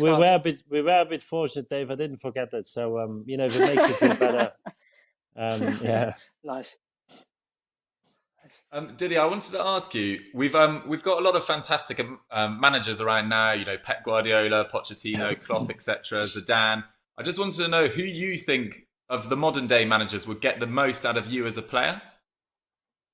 Great question. Obviously, I think management changed a little bit because I think these days man management is as important as the tactical side of things. And we heard Rafa before. Rafa wasn't the warmest. He was very, he just told you what he wants you to do, and if you did it, fine. If not, then he would get somebody else. And of the managers today, I've got to say Pochettino. Obviously, Klopp has got his certain style. But what Pochettino did at Spurs, I think, has been exceptional. Obviously, it didn't end well. I think it was always the case. If you don't spend money, if you can't buy any players for 2 or 3 transfer windows, I think it goes without saying that you do get problems at some stage. But I think Pochettino is a guy. I was fortunate enough to met him once. A very impressive guy. Obviously, great football knowledge. And what he did at Spurs, again, I think it's been exceptional. So we'll be interested to see where he goes. He'd certainly be one manager. Obviously the others as well. But if I could pick one out of these, I'd probably go with the Poch. Nice. Yeah, and interesting that you say Pochettino there, did he? Because he's linked with an array of jobs, as you'd expect him to be, because he's a top manager. One of the clubs linked with him are Newcastle, one of your former clubs. What do you make of everything that's going on at your former club, Newcastle? Because obviously there's the takeover talks, Pochettino. There seems to be a lot going on. Yeah, there is, and if we believe what's in the papers, then it's either Pochettino or maybe Rafa coming back. And Rafa, done wonderful things at Newcastle. He's a brilliant manager, and I couldn't say a bad word about him. What I've when he joined the club, I was about 30, 31, and I was lucky to work with Beckenbauer, with Trapattoni, with Rehagel. I had some brilliant managers over the years, but when you get to 30, you think, oh, you've seen quite a bit. But I think Rafa took that to another level. The detail he gave, he didn't say much, but when he did say something, he always made players think. Because you've got to try to encourage players to think, to find solutions themselves, because you can't tell them everything. And I think that's a big problem in football these days, that we just give young players or young kids too much information too early. You've got to find ways and solution yourself. If you tell them from 10 years old what they have to do, don't expect them to make a decision when they're 20. And Rafa was one who still made us think, and I think it was very impressive. So it can only be good for Newcastle, because there were a lot of fans. I think they wanted the owner out a long time ago, because he didn't really invest into the team. Big chance for Dortmund there. And of course, it is that man again, Haaland, in the box. Bit of time, and he just drags it wide. Did he? Let's get your thoughts on this. We're just watching a replay now. That is a big chance for Dortmund, isn't it? Yeah, he's got to do better there, because maybe he was a bit put off because Boateng slipped. Oh, it's a handball. Handball. Oh, that's given. It's got to be given. I'll tell you what, this is a very interesting. I think is it Boateng on the floor? I think it is. Yeah, it's 100% penalty. Haaland's had the shot and it comes off his arm. Yeah. Now they're obviously appealing for a penalty. Oh no. They haven't checked it. That's not been given. Not given, they haven't checked it. So we've just had a corner. The corner has been cleared. But Borussia Dortmund players are not happy. Did he? You saw this straight away and you said penalty. You only needed one replay to see this. The guy's on the floor, and he makes his body bigger by he sticks his arm out. Obviously, he's got the back to the ball, so he can't see. I'm not saying it's intentional, but I think there's a chance if he goes. Well, he slipped, but if he puts his elbow out like this, there's a chance it's getting hit. I think this is a blatant penalty, and this is what I'm saying before. Obviously, we've got rules, or we try to clarify handball before the start of a season. Now, if this is not a penalty, I don't know, because clearly he's on the deck. I'm not sure whether the ball goes on target, but I don't think it really matters whether it does. It takes a deflection. I think that's a clear-cut penalty. So do you think if there was 80,000 fans screaming penalty there, that makes the referee go and have a look? You know what I mean? Because there's nothing in the stadium. No, I don't think anybody's seen it. I don't think. But if you look at the reaction, I'm not sure whether we can see a replay. I don't think too many Dortmund players protested. I'm not even sure whether the players themselves saw it. So I don't think there would have been a huge thing in the stadium, because if the players don't see it, the fans don't see it. But certainly this is something where VAR should have come in. Yeah, big moment in the game. 59 minutes on the clock. Big chance for Haaland. Worth pointing out, none of us saw it either on the first time. We just thought Haaland had dragged it wide. It wasn't until we saw the replay. Clearly hits the hand, or it gets a small part of the hand of Boateng, we believe it is to be on the floor, but it's not given. And this is a huge match in the title race.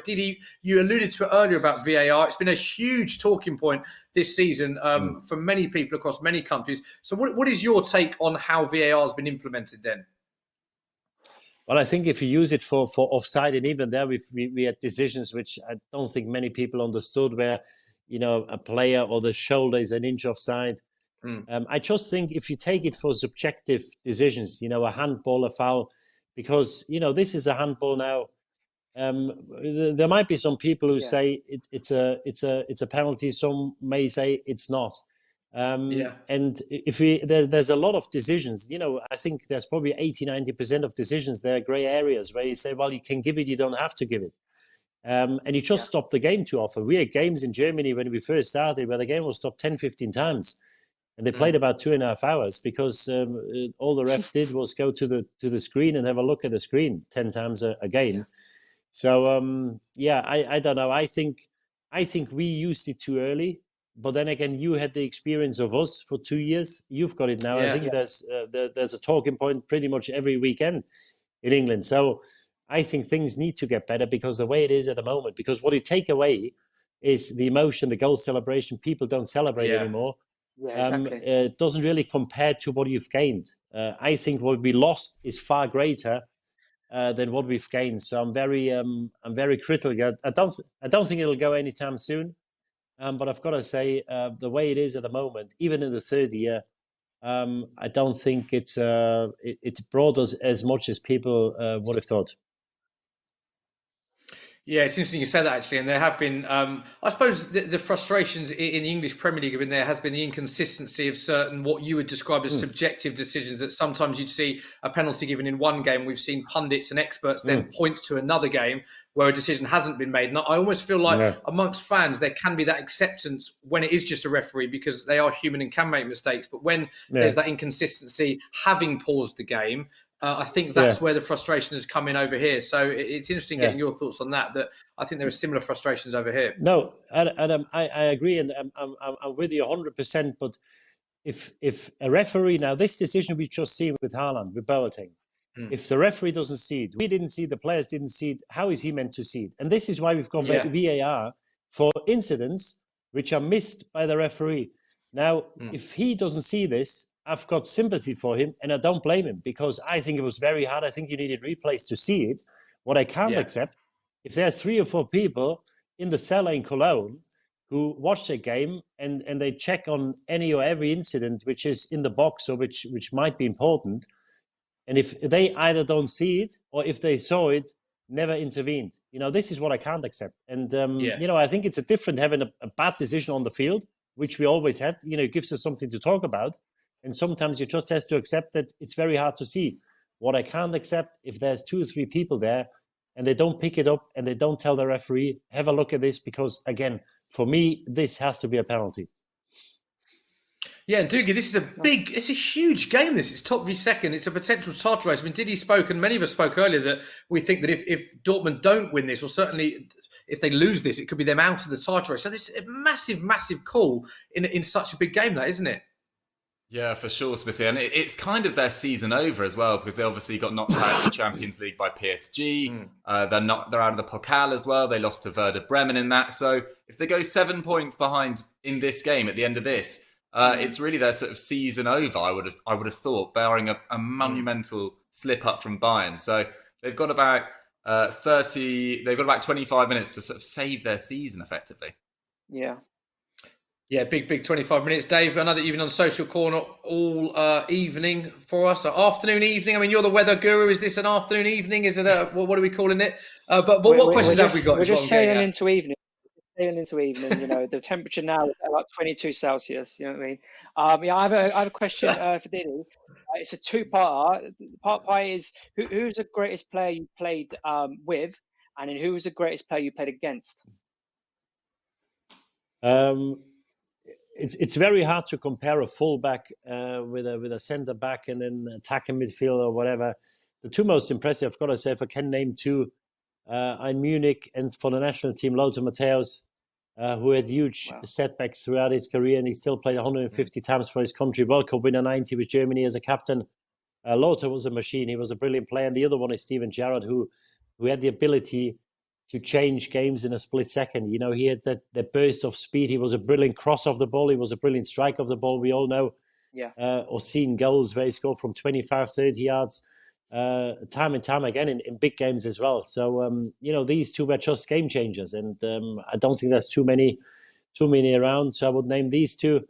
And now to make up with Dave, for me, there was always one player in the Premier League who stood out head and shoulders above everybody else in my position, because obviously I'm not playing against a right back or a left winger or a centre back. I'm up against people in the engine room. And I've got to say that Vieira was probably the best I've seen. The guy was... Look how happy he is, Didi. Look how happy he is. He was quicker than me. He was taller than me. He was stronger than me. He could pass a ball, and it was just impossible. And then he played for an exceptional team. The team with to me, to this day, probably the best team I played against. How they never won a Champions League or really gone. Obviously, they got to the final a bit later, I think. With Parla, with Overmars, with Bergkamp, Henry, Canu. It was just a brilliant team. And Vieira, I've got to say, was the heartbeat of the team. And no wonder that they did so well in the Premier League. As I said, unfortunately, it didn't really work out in the Champions League. But Vieira was a machine. Brilliant player. Awesome. I can now confirm me and Didi are now best friends again. So that's a really good thing. There we go. Just have a look at the possession stats. And we always got battered. And we always got battered in rivalry. The old stadium. It was probably one of the first games I always looked at where we play or when we play them was Arsenal, because that was the hardest game by a mile. They gave us some proper hidings there, the Highbury. Yeah. Awesome, man. Oh, to be at Highbury again! What I'd absolutely give to be back at Highbury. Awesome. That really good answer. Thank you, Didi. There we go. Look how happy Dave is. There we go. Patrick Vieira, toughest player to play against. I can imagine. We can only imagine, Dave, can't we? What it'd be like to play against players of that ilk. Dougie, I was just going back to the game there, looking at the stats as well. 51 to 49%. It's been a very tight second half as well. I haven't seen loads of Jadon Sancho yet, but some strong tackles as well we're seeing, as we saw in the first half. We just saw one there, yellow card in the game, some fiery tackles going in. Yeah, the lack of atmosphere, the no 80,000 in the stadium hasn't really infected the intensity of the game at all. It's been slightly less end-to-end in terms of chances in the second half, but the tackles are still flying in. We saw Kimmich accidentally put a quite nasty one on Dahoud in the middle of the park when trying to clear the ball.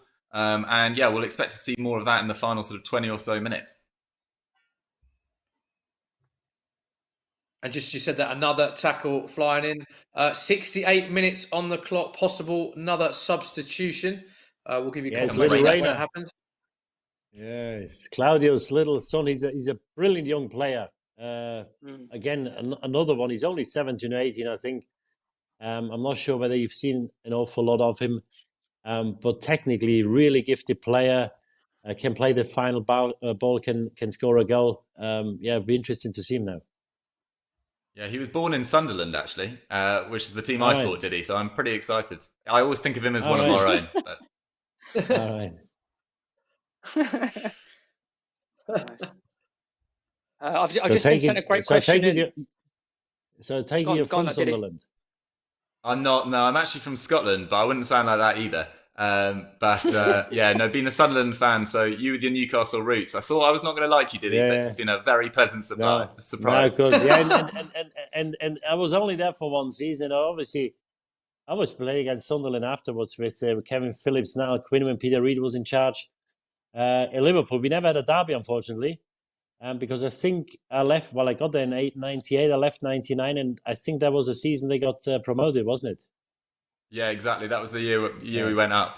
That was quite a team around there that time for Sunderland, so it's a shame you never played them at their best. And I give you another a bit of trivia now. I joined Bayern Munich when I was 16 in 1990. And we trained for a week or two, and the first trip was to the UK because we played a tournament in Sunderland. Really? Yeah. I'm not sure whether this was a tournament which was played every year. I was only there 1 year, but in 1990, as I said, it was 90 or 91. I think it was 1990. We played a game and we played the final game. So we played at the training ground was, I think, Partizan Belgrade, Celtic was there, a couple of English teams. And we played the final games. I think we played for third or fifth spot. We played at Roker Park. Nice, the old stadium. Yeah. Wow. That was apparently amazing.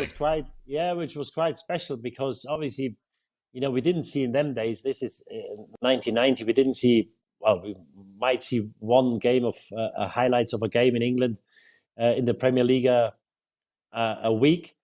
But these old traditional English stadia obviously is where everybody wanted to play, and it was brilliant. It was quite an experience to play at Roker Park. Yes, I love it. There we go, Diggy. A bit of Sunderland loving. And I know you mentioned Phillips and Quinn there, the sort of golden era of Sunderland. Did you know, I've got another one. I love a stat, as you know. Do you know that Kevin Phillips, you probably do know this, is the only Englishman ever to win the European Golden Shoe, the award that goes out to the top scorer across all major European leagues. It started, I believe, in 1967. Kevin Phillips is the only Englishman ever to have won it. I did indeed. Yeah, I've got a tattoo of him with the golden shoe on my chest, Smithy. Love it. No, not quite. Maybe one day. We've got to talk about that chance going back to the game. 70 minutes on the clock, Diddy. Nice bit of workout play from Jadon Sancho. Another chance for Dortmund, but Bayern straight down the other end. Fairly big chance for that Dortmund, wasn't it? Yeah, it was a half chance. Neuer did well to leave the ball. Obviously, he saw that the ball goes wide and Haaland can't get it. I think in the meantime he's come off Haaland now for Reina. Yes. And what do you make of that? Yeah, Big Munich substitute. Yeah, there must have been a bit of a problem with Haaland, I would think. Bayern Munich, they seem to be in control. They have some good attacks here now. This is well defended, but they find it hard. They don't open them up as easily as they did in the first half, Dortmund. They found it hard at the moment to really get into the last third and create chances. Yeah, I think they did this spot on there. Bayern have complete control of the game at the moment. I think Dortmund are just trying to hoping that one of their special players does something special. It's very, very tough for Dortmund at the moment. Yeah. Is it frustrating for Dortmund fans, because obviously you touched upon earlier two of the youngest prospects in world football, Sancho and Haaland. They've not been on the pitch together for long because, of course, Sancho started on the bench, so didn't play any of the first half. And now in the second half, we've just seen glimpses of Sancho, and now Haaland's gone off. So as a fan of Dortmund, that must be very frustrating. Yeah, it is. Having said that, they still won, I think, 9 of the last 10 games. They won the last 6. So whoever played, they have been on a brilliant run of form, and but obviously you wanna see them both. But when Haaland first joined, I think he played his first 5 or 6 games. He played off the bench because he wasn't match fit when he first signed. Oh, that's a foul. Yeah, that was Reina. Yeah, so maybe it would be good for the game if we get a goal. Yeah. Yeah. Did you think it was strange that in January when they brought in Haaland, that Dortmund let Paco Alcácer leave? Because it felt like they were quite under strength, didn't have that many number 9s, and then they got one in and instantly let one go, and they've had to play Reina in a game of this size. Do you think they could have kept Paco Alcácer? Yeah, they probably. What I hear from the Dortmund officials, he wasn't the hardest worker. What I've heard. So really, okay. Yeah, I think there were quite a few people fed up because he came to the club, I don't know, 2 years ago. And even after 6 or 7 months into the season, they still said he's not match fit. And I always said to them, I said, how can he not match fit after 7 months? It's impossible. And he made most of his goals he scored as a substitute when he came on. So, it was a bit odd. Yeah. But now I think it was the right decision to let him go because, you need a centre forward. If you bring a centre forward for 20 or 25 million in, you need him to start games, not just play 20 minutes every week. Just had a chance for Dortmund there, free kick. It was one of those that from one angle it looked like it was going to rip the back of the net and go into the top bin, and then we saw the replay and it was straight into Manuel Neuer's hand. Dave, 15 minutes left. Just remind the viewers again, if they want to get any last questions into Didi. Had some really good questions in today, actually, so keep them coming. Yeah. Just a final reminder how they can do it and any final questions you've got for Didi. Yes, get in touch either in the comments of the YouTube stream or via Twitter at SoccerM at Football Daily. But I've had a great question sent in from Steve0247, and he has asked which city had the better night out? Was it Newcastle or Liverpool? Oh, close call. Close call. I loved it in Newcastle, Quayside, but obviously I have more time to practice in Liverpool because I was there longer. Love it. No, I've probably been to a few more locals in Liverpool than in Newcastle, but yeah, it's a close call. If you say to me, we'll have a night out, I couldn't call it. I'd go toss of a coin. Toss a coin and we go whatever it says. Why don't you do both, Diddy? One night. Yeah. Even better. we leave the coin in the pocket. Yeah. I love that. Just one master pub crawl with Diddy Hamann. Yeah, that'd be brilliant, wouldn't it? Diddy, where was your fondest memories? Because you played for so many big clubs, one of them playing now Bayern Munich. We spoke about Liverpool. Where was your fondest memories in your career, would you say?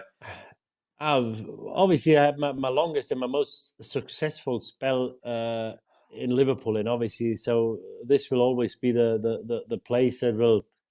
I always, even if I do go back, I feel home. But I've got to say, I follow. Johnson! Oh no! Missed that. It's Hazard. Big chance for Dortmund. How has he missed that? Hazard.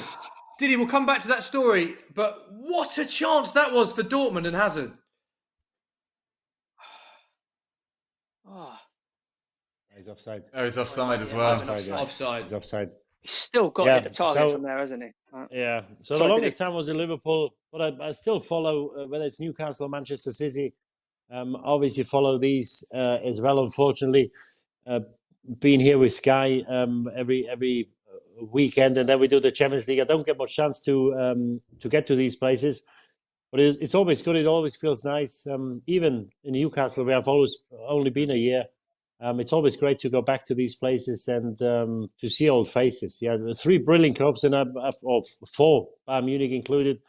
I've been very fortunate and lucky to play for some great clubs and with some brilliant players. Awesome.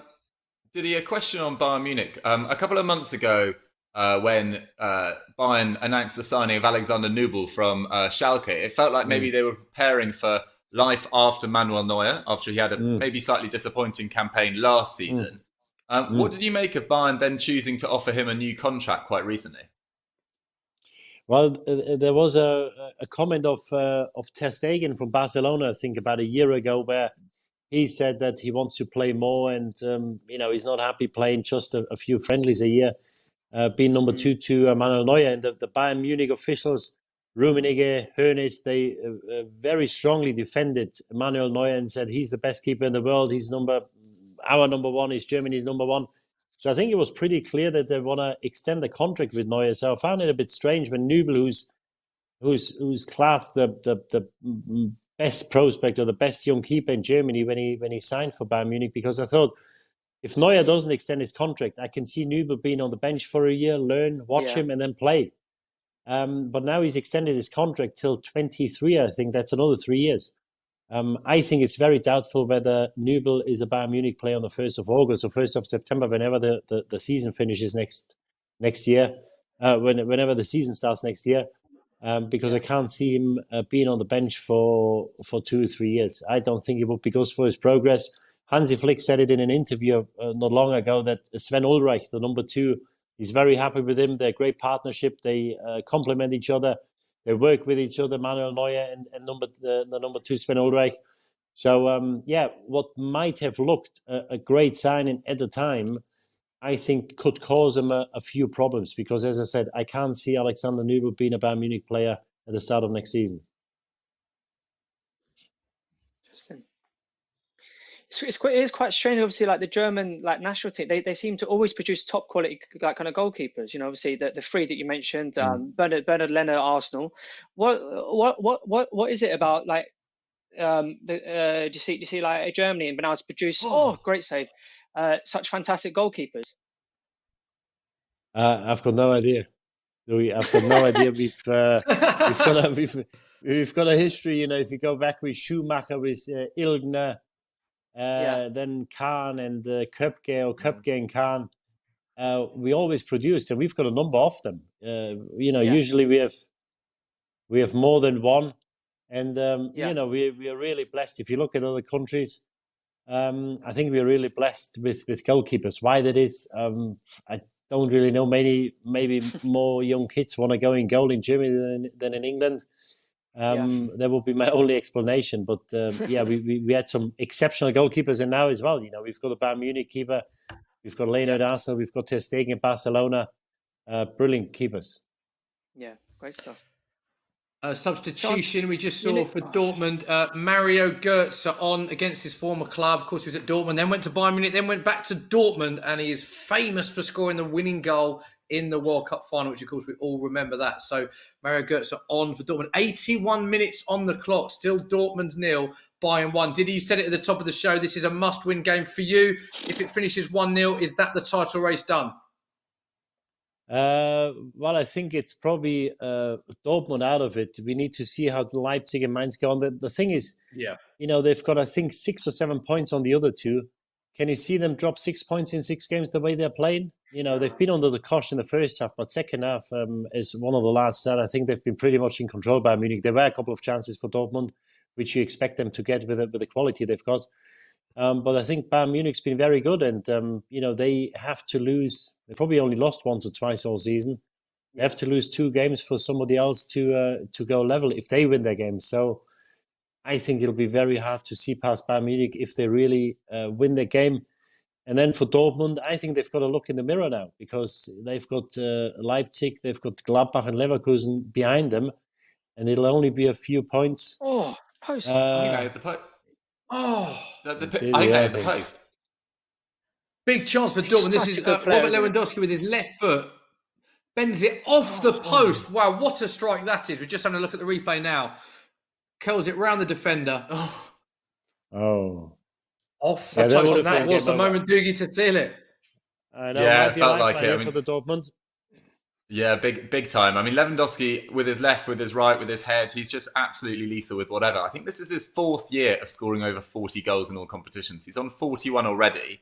And if Bayern go deep in the Champions League, he could have at least another 10 or 11 or 12 to play. So he could end up with 50 plus. It's just been frightening, his form this year.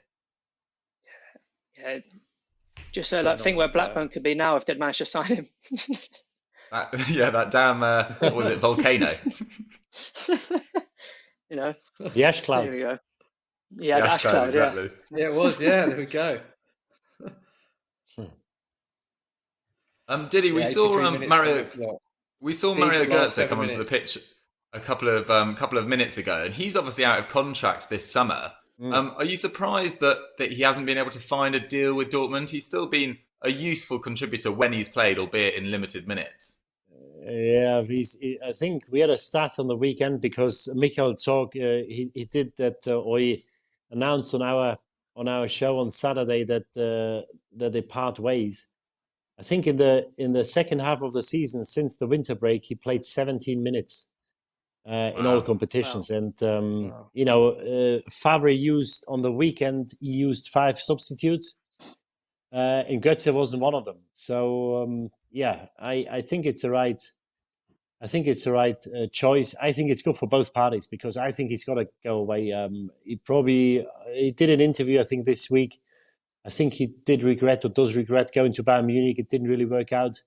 I don't think that was the right move for him. But then again, if you get the chance to go there, then you've got to take it. And but he's got to go somewhere where he's appreciated. I think there'll be a number of clubs who want him. Let's hope he can rekindle his career because it's been going backwards for the last few years. For sure, and still I think he's only 27, so he's got a good few years as well. That's right. That's right. Slightly stagnating. I think Witzel's just come on. I'm just waiting for confirmation of that, but I believe Witzel has come on. We saw chance for Dortmund down the road. It has been cleared. Yeah, Witzel is on. 84 minutes on the clock. Are we going to see a Dortmund equaliser? Any final questions you do want to have? Of course, now is your last chance, Loon. Get your questions in. Dave Jackson is monitoring our feed. Last chance to ask Diddy Hamann any questions. It's been great having Diddy making his debut on the show. And Doogie, are we going to see an equaliser for Dortmund or another goal? What are your thoughts? Come on, let's get some predictions from you.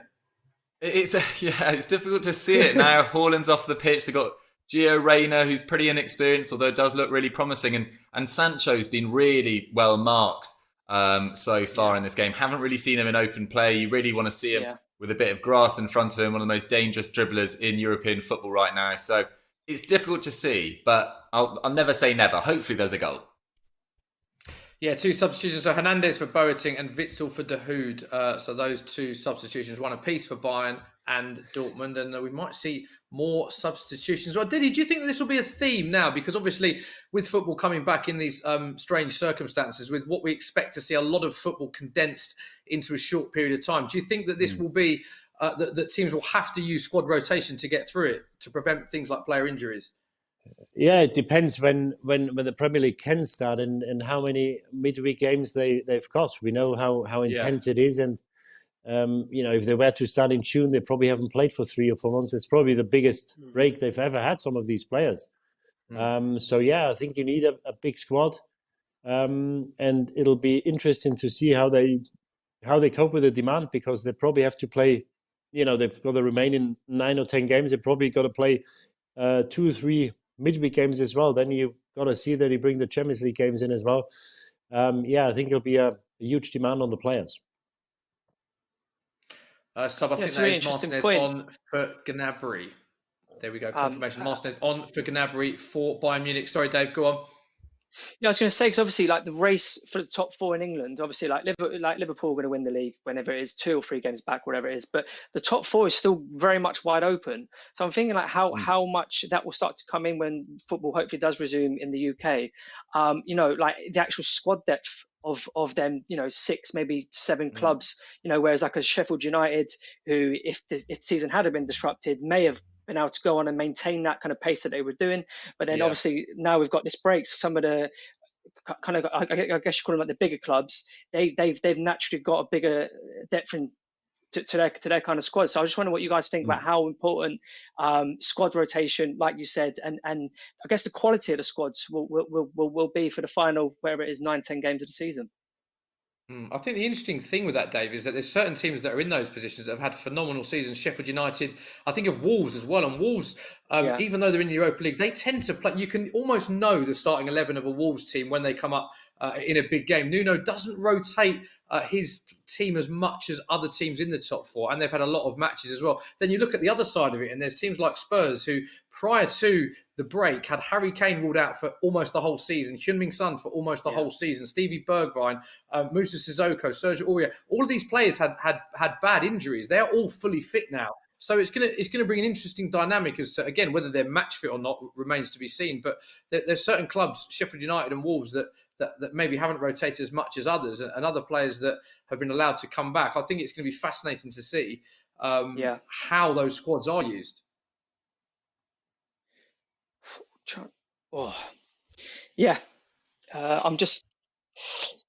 So last 5 minutes now. If anyone gets their questions in, get them in the comments, get them get them to us. Sorry, at Football Daily, at Twitter, at SoccerM, and we'll do our best to get your questions answered. Last couple of minutes now. Yeah, any final question for Diddy? I know that there's been a lot of people joining. I've been looking at the numbers. Thank you very much for everyone to join. Is there a final question for Diddy before we get the full-time whistle? Because we're on the 89th minute, Dave. Still Dortmund 0, Bayern 1. Yeah. I've got a question for Diddy, actually, just while Dave finds one. Diddy, I think it was Rummenigge announced this week that they weren't going to be taking up the option of signing Coutinho permanently. What have you made of his season at Bayern Munich, and are you surprised by that at all? No. He's had a couple of glimpses. I think he's got 2 or 3 goals in one game where it was brilliant, but he was too much in and out. He wasn't consistent enough. Didn't get straight into the team when he did play. Things really at Liverpool when he played, everything came easy to him, and I think he was the central point of that Liverpool attack. So everything went through him, and every ball when there was a chance, they always looked for him. Obviously, Munich, that's not the case. There's other brilliant players.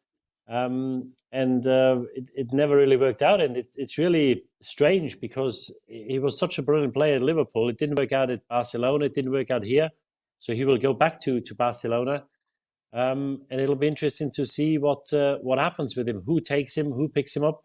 Is that a penalty? No.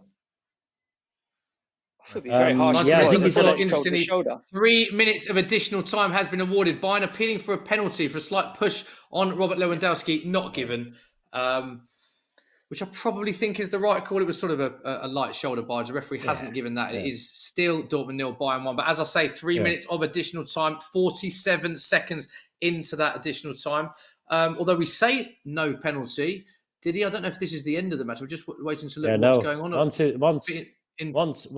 Once they restart the game, they can't do it. But Hansi Flick is not too happy about it. But he's not happy, is he? He's not happy at all. Now, coming back to Coutinho, I think he had a clause in his contract. They can sign him, I think, for 120 million. I think it was pretty clear from after a few weeks that they're not going to do that. Yeah, I think just looking at the replay again here. Sorry, Dougie, just looking at the replay again. As you quite rightly said, Dougie, once the game starts, they cannot go back. But I'm not particularly happy with that. But it was one of them. It was a shoulder barge, not given. The play has carried on. And Dortmund straight down the other end. Surely this will be one of the last chances for them to salvage anything from this match, Dougie.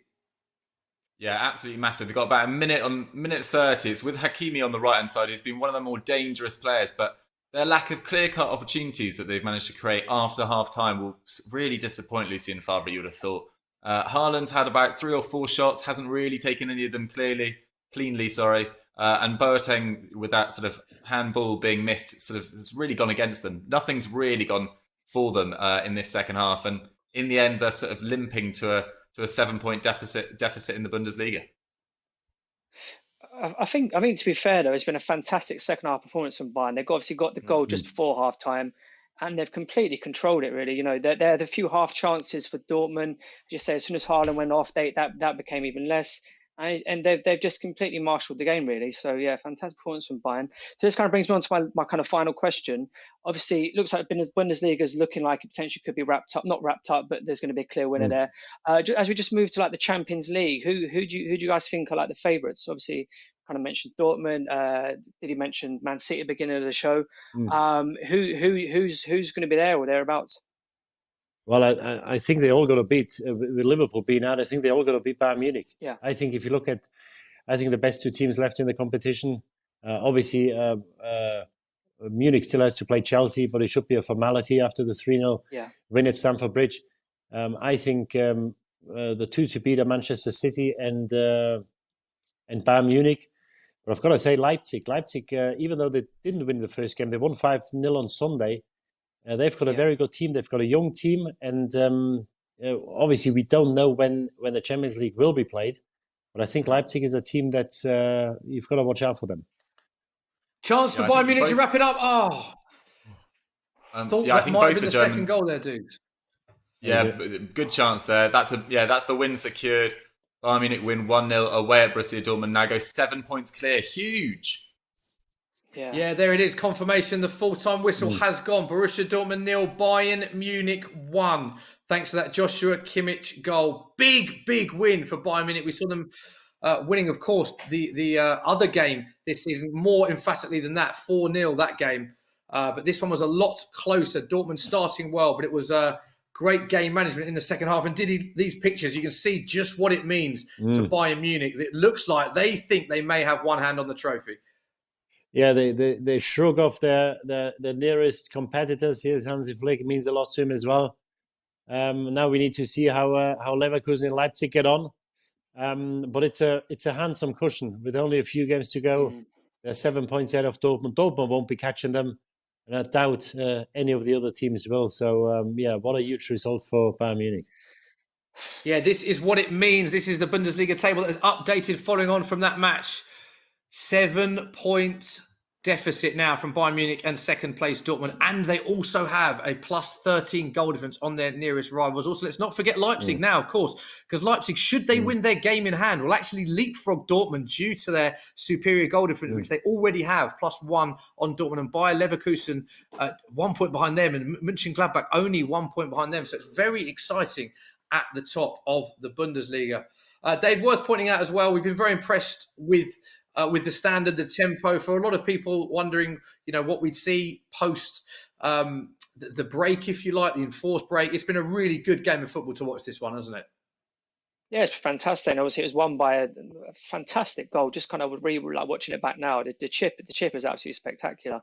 But in terms of the pace and the tempo, and I guess like the intensity of the game, hopefully when football does return to the Premier League, we've got nothing to really worry about there.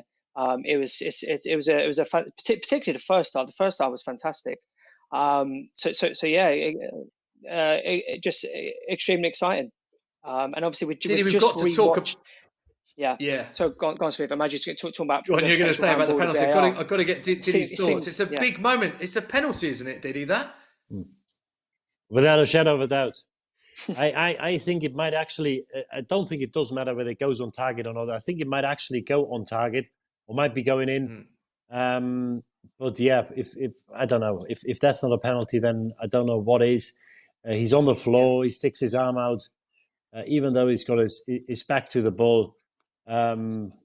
This is a clear-cut penalty, and it'd be interesting to see what the referee says, what the people who were in charge of the game say, what excuses they come up with, because it was a huge moment. You make it one each, you've got a chance to win. You might be down to 1 point now if you find a winner.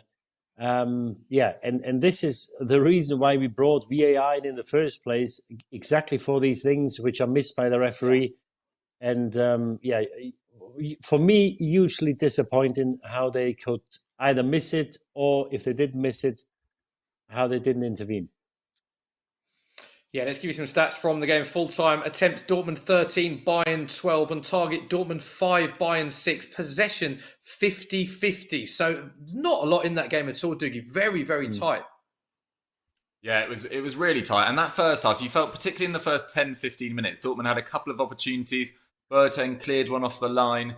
And then second half, Bayern, bar that sort of a couple of long-range shots, De Hood had a good one saved from Neuer. Guerrero had a free kick saved. But other than that, it was fairly comfortable, bar that penalty miss, or the penalty that wasn't given, I should say, in the second half. So fantastic job from Bayern, but two phenomenal sides. And I completely agree with Diddy. I think Bayern Munich and Leipzig will be really difficult to beat in the Champions League, particularly considering that, other sides like PSG, who you'd expect to go far, obviously don't have a league campaign to play at the moment. Bayern will come in with sort of 9 games having been played. They'll be ready and raring when it's hopefully restarted in August. And I'd make them heavy favourites for the tournament. Yeah, that's a really good point, actually, that what Dougie says there, Didi. Do you go along with that? Because if the Champions League does resume in whatever way, shape or form, there's going to be some teams that have had seasons that have ended, some teams that are playing a lot of games. That's going to have a dramatic effect on the outcome of the Champions League, you'd think, this season. No, it will. But I think the issue with the German teams is that, we are planning to finish the season by the end of June now. I think the cup final is meant to be played on July the 4th. Now, if England were to play mid-June, you probably think they won't finish till the end of July, maybe early August. And they always said that domestic competitions come first. So that would mean that the Champions League is played, say, early, mid-August at its earliest. And I don't know how they want to do, because if Germany finishes early in July with a cup final, or Bayern Munich does, they would have to train for another 6 weeks to play maybe that final 6 or final 8 tournament of the Champions League. So I think there's a couple of issues, because you can't simply say to the German clubs, I think, well, you've got to train for 6 weeks and then we play the Champions League. Because then after the Champions League is finished, you probably start the new season at some stage. So will they be playing with the new season squads, or do they play with the old season squads? Contracts running out on June the 30th. So I think there's a few legal issues as well. If everything goes to plan and they play at some stage again, yes, I'd say the German teams really have a very good chance of lifting the trophy this year. But I think the issue for the German teams could be that they may have to wait for a certain amount of time till the other leagues finish their domestic season. And I think that might be a little bit of an issue. So it may not work out too well for the German teams when the Champions League, what we all hope, will resume at some stage. Yeah, only time will tell. So many tough decisions. I don't envy the decision makers in this time. It must be very, very difficult to make the right calls, of course. Diddy, absolutely loved having you on. It's been fascinating hearing all your stories and reliving some of your memories from your playing days. Dave, loads of people joining the stream. Have you got a final question, final send-off before we end the show?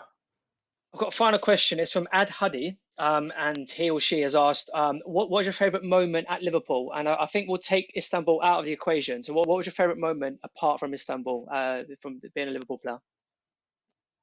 Well, there were a lot of fantastic moments. A special moment was probably when we lifted the UEFA Cup against Alaves in 2001, and we played in that stadium. We just watched the game. The game was played in Dortmund. We were going in as favourites. We played against Alaves, a virtually unknown team. I think there are 2 players in Contra and Moreno, who signed contracts for AC Milan for the following season. But we were expected to win, and we had a 2-0 lead, a 3-1 lead, and we ended up allowing them 1 or 2 goals, and we drew the game 4 each. And then we won the game with a Gary McAllister free kick, that silver golden goal, whatever it was called, in the 117th minute. And to win the UEFA Cup with Liverpool in my second season there, in front of our 40 or 50,000 Liverpool fans in Germany, my home country, that was a pretty special moment.